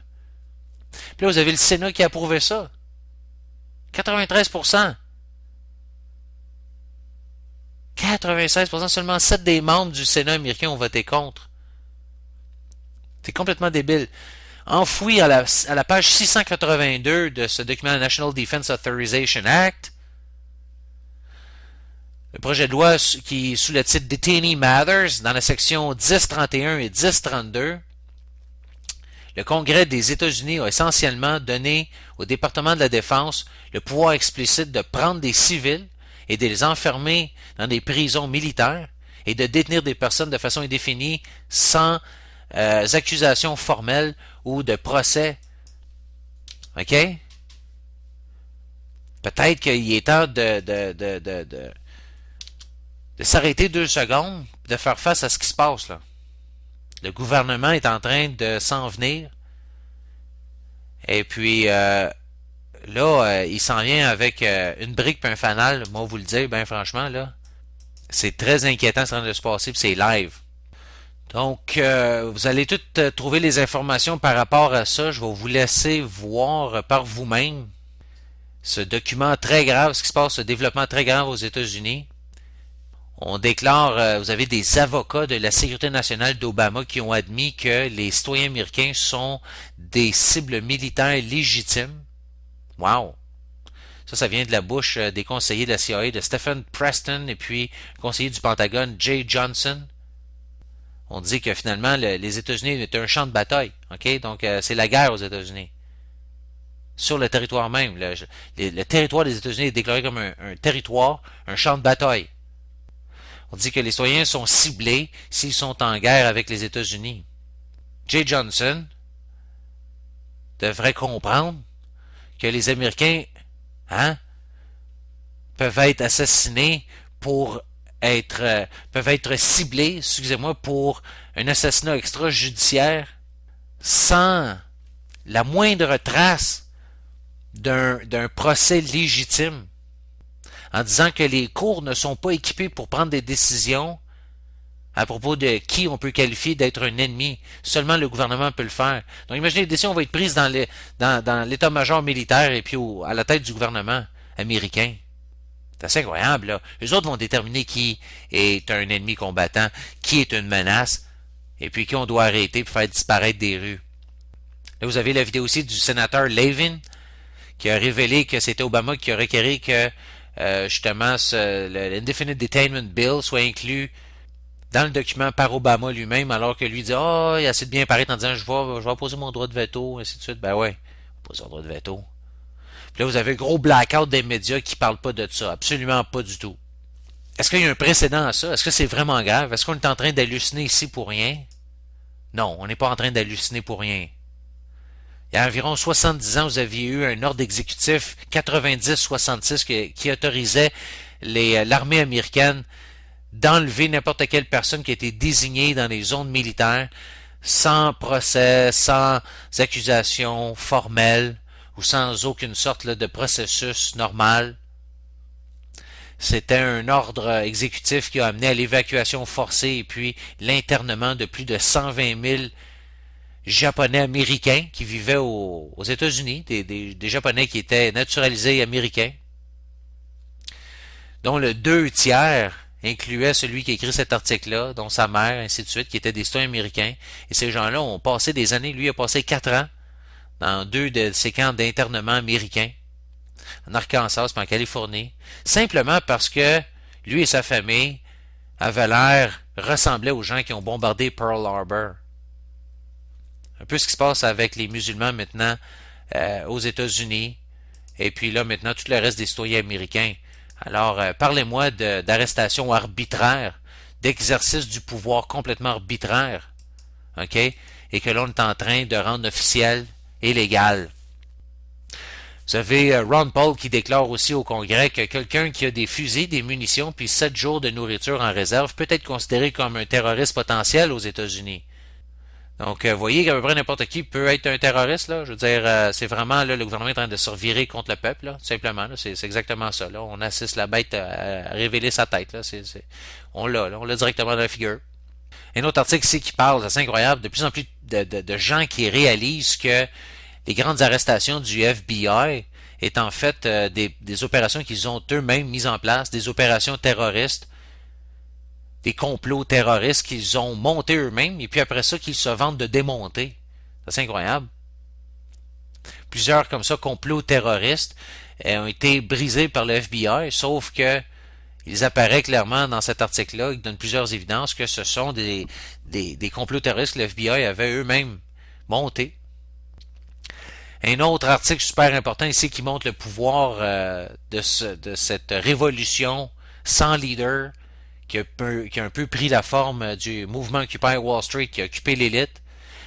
Vous avez ici un mémo d'une firme de lobbying qui révèle un plan de discréditer, de démolir le mouvement Occupy Wall Street. Ça a été publié par MSNBC aux États-Unis. Alors, c'est une firme de lobbying à Washington bien connue avec des liens avec l'industrie financière qui a proposé un plan de 850 000 $ pour s'attaquer au mouvement Occupy Wall Street, de descendre dans les rues et puis de s'opposer aux politiciens qui pourraient exprimer de la sympathie pour ces manifestants. selon un mémo qui a été obtenu par MSNBC. Et puis les propositions qui étaient écrites dans ce document-là de la firme de lobbying Clark, Lytle et Gidgel-Digg in Cranford étaient adressées à un des clients, American Bankers Association. Ouais, c'est la American Bankers Association, l'association des banquiers américains. Alors, vous avez ce mémo qui propose que on paie cette agence 850 000 $ pour conduire des recherches d'opposition sur le mouvement Occupy Wall Street pour finalement construire des narratifs négatifs à propos des manifestants et puis des politiciens qui sont alliés à ça. Donc, vous voyez là que ici, vous aviez un plan de 160 jours là, qui était pour être conduit. Et puis, pour préparer une campagne médiatique en réponse au mouvement de Wall Street, Occupy Wall Street. Alors, on a essayé de tout mettre en place. Là, on a dépensé bien de l'argent pour essayer de démolir le mouvement Occupy Wall Street. Alors, vous voyez, la vérité choquante à propos de la descente qui s'est produite aux États-Unis puis en Angleterre aussi contre le mouvement Occupy Wall Street. C'est un article du Guardian du 25 novembre. On parle ici que les assauts violents de la police à travers les États-Unis n'étaient pas une coïncidence. Ça, c'était pas en Angleterre. Ici, là, ça vient du journal de l'Angleterre, excusez-moi, là, mais on parle ici encore là de ce mouvement de Occupy Wall Street aux États-Unis. Et puis, on parle justement de comment que on a organisé au plus haut niveau. Là. Vous avez même le New York Times qui en parlait. On a des gens qui se sont organisés au plus haut niveau avec le Department of Homeland Security qui ont participé avec une conférence avec 18 maires de villes différentes sur comment finalement fermer, si vous voulez, opprimer, en finir avec les manifestations d'Occupy Wall Street. C'est assez incroyable. Donc là, ça devrait vous faire comprendre quelque chose, là. Tu sais, quand on dit, on disait en début d'émission que les États-Unis ont demandé à la Russie de respecter les manifestants pacifiques, là, je veux dire, regardez ce qui s'est passé aux États-Unis, là, je veux dire, ces gens-là ne devraient pas trop parler. Quand on voit la façon qu'on a fait taire ces mouvements-là, financés par les fameux banquiers, Wall Street, le gouvernement, ainsi de suite. Et puis là, des derniers articles ici, des plus intéressants, on parle de la israélification de la sécurité intérieure américaine. Pourquoi israélification de l'appareil de sécurité américain? Là, vous allez trouver un article fort intéressant ici que j'ai surligné en rouge et qui vous donne une multitude de liens et de preuves que ces tactiques qui sont utilisées contre les civils, contre les manifestants aux États-Unis proviennent de plus en plus d'une mentalité de militarisme et de contrôle de la population calqué sur l'appareil de sécurité, de répression israélien. Vous avez plusieurs documents de ça, vous avez plusieurs preuves, vous avez plusieurs corps policiers aux États-Unis qui ont suivi des formations par des Israéliens même, ou sont allés même en Israël pour suivre ces formations-là. Très grave. Et vous en voyez les répercussions directes avec le traitement des policiers envers les civils innocents et pacifiques américains. Vous avez des collaborations de plus en plus étroites entre les corps de policiers américains et israéliens. Vous avez l'appareil de sécurité américain qui, comme je vous disais, subit une israélification de plus en plus intense. Vous avez des tactiques israéliennes qui ont été perfectionnées à travers une expérience de plus de 63 ans de contrôle, de dépossession et d'occupation d'une population indigène, de forces policières locales qui les ont adaptées pour suivre les musulmans, les immigrants dans les voisinages des villes américaines. Vous avez des anciens de l'appareil militaire israélien, des officiers qui ont été engagés pour diriger des opérations de sécurité dans les aéroports américains, dans les centres d'achat américains, et qui ont mené à des vagues très, je dirais, troublantes d'incidents, de profilage racial, d'intimidation, d'interrogation du FBI d'innocents, ainsi de suite.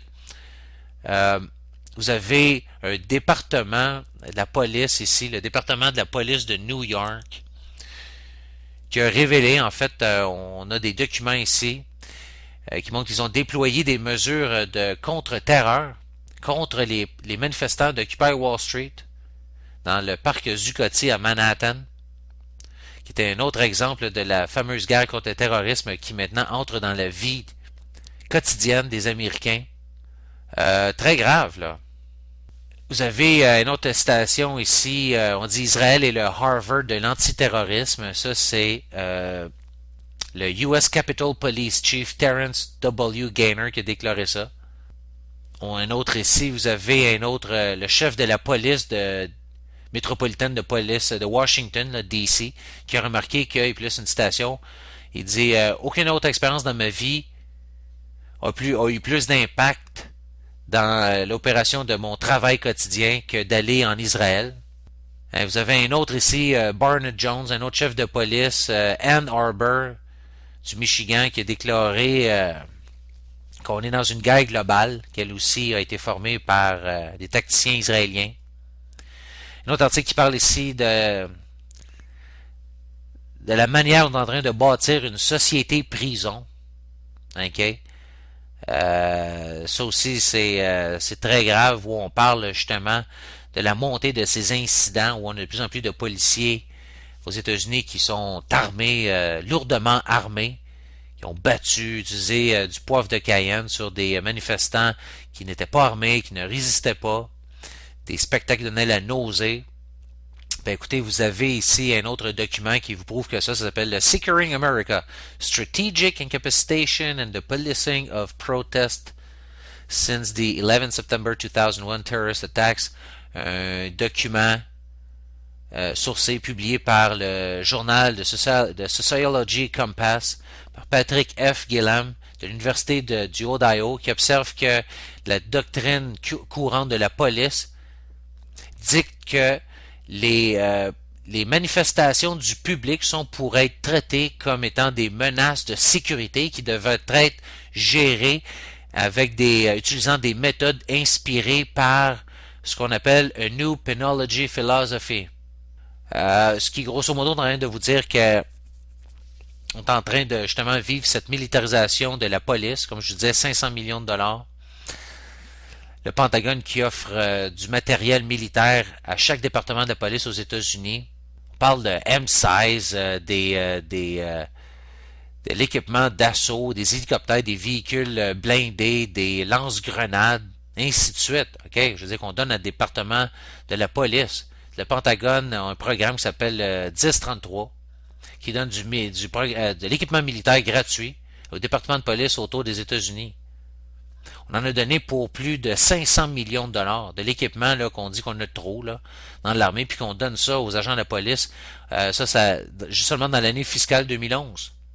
On est en train de littéralement armer la police. Alors, comme je vous disais, si on peut pas utiliser l'armée sur le territoire des États-Unis, bon, faire en sorte que la police devienne l'armée. On va en faire de la police une armée, tout simplement. Donc, c'est ça qu'ils sont en train de faire aux États-Unis. Très grave, là. Pendant ce temps-là, bon, on lave la tête des agents du FBI parce que les autres, on les oblige à visiter le US Holocaust Memorial Museum, alors le musée mémorial de l'Holocauste américain. Ça fait partie de l'entraînement initial par le FBI Academy. Les agents spéciaux là doivent visiter le mémorium, le musée de l'Holocauste. Incroyable. Peut-être que ces gens-là pourraient voir la même chose et même pire dans le musée des Amérindiens ici, hein, qu'on a tout simplement lessivé. Voilà un génocide. On parle d'environ 100 millions de personnes qui ont été tout simplement décimées ici en Amérique du Nord pour que les Européens s'installent. Ils sont devenus des Américains. Donc, plusieurs histoires comme ça. Vous avez l'inventeur du poivre de Cayenne, lui, qui a dit que c'est rendu une mode d'utiliser les agents chimiques sur les gens, alors que les gens qui ont une opinion. Alors, ça, c'est Amy Goodman qui a interviewé Cameron Longman, l'inventeur du poivre de Cayenne moderne, là, celui qui a développé les procédures de police pour son utilisation. Lui, il dit qu'il regrette maintenant son travail aujourd'hui parce que on utilise très mal ceci. C'est un agent chimique qu'on utilise sur les gens qui ont une opinion. Donc, ça vous montre un peu là où ce qu'on en est aussi. Vous avez Occupy Wall Street qui a été officiellement classifié comme étant un groupe terroriste aux côtés de l'Al-Qaïda. Ben ouais. Vous voyez la dégénérescence rapide là, de ce qui se passe aux États-Unis.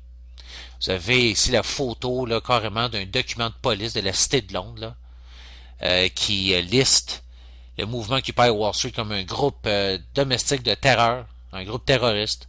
C'est assez incroyable. L'Independent a rapporté là-dessus. Alors on dit qu'on voit les gens du Occupy Wall Street comme étant une menace terroriste, un risque terroriste. C'est assez incroyable. Alors évidemment, ça a créé de la controverse là en Angleterre. Mais vous voyez que c'est une tendance lourde. On vous voit comme des terroristes. Vous êtes les terroristes.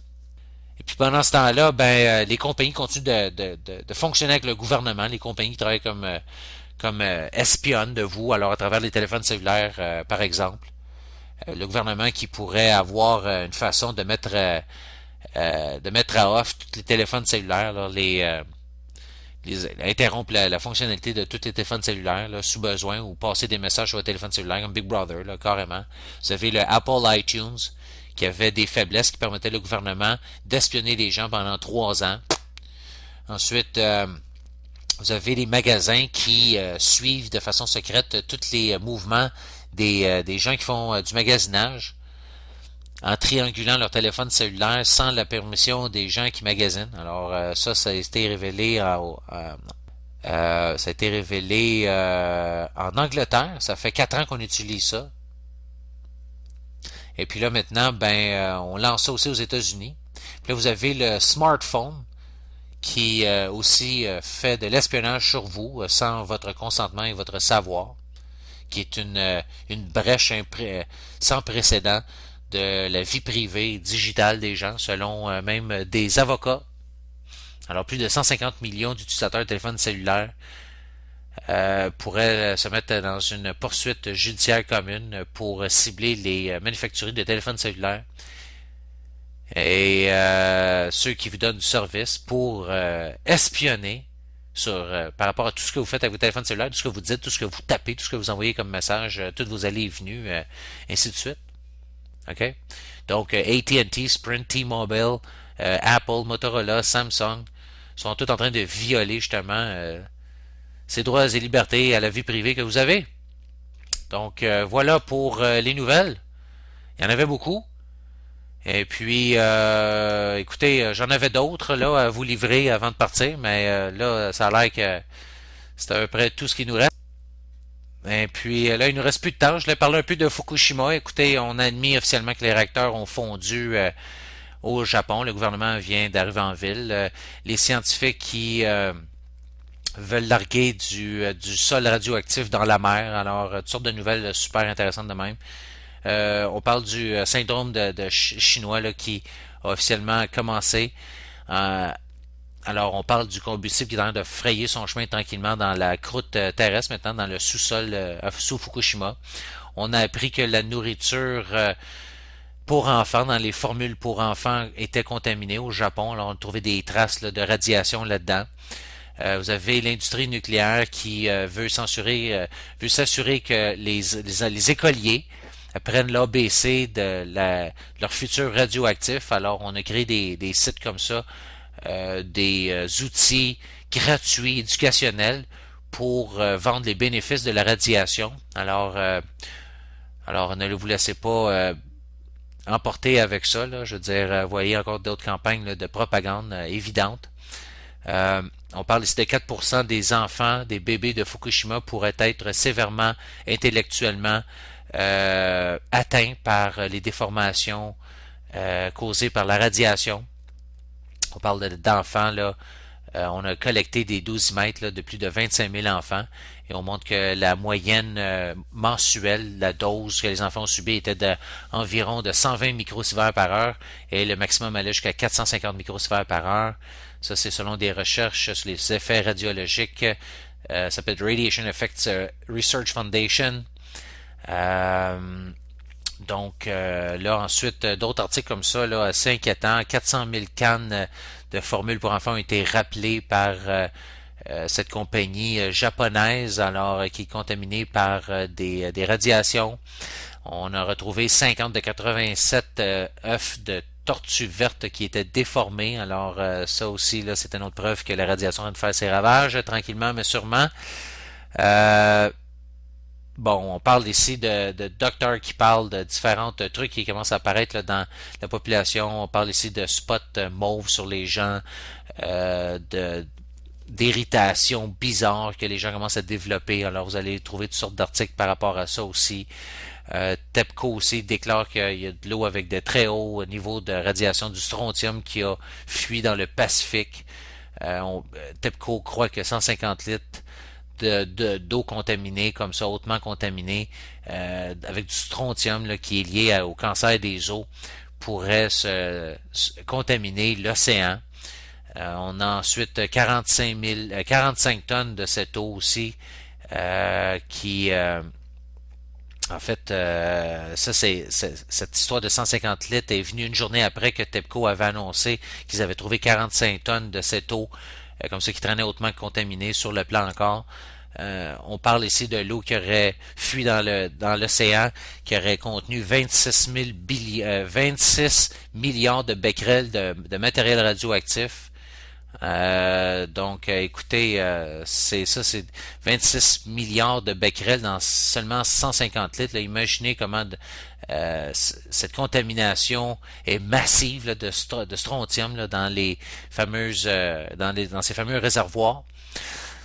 Donc, plusieurs articles comme ça qui vous montrent là, que justement la crise est très très loin là, d'être terminée. En fait, vous avez maintenant des journaux japonais là, qui appellent Fukushima le plus important désastre nucléaire du monde, de toute l'histoire, évidemment.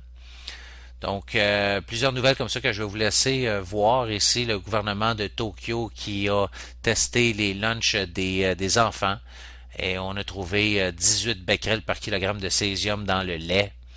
Alors, dans les repas des enfants, ça c'est 160 fois les limites de l'EPA aux États-Unis.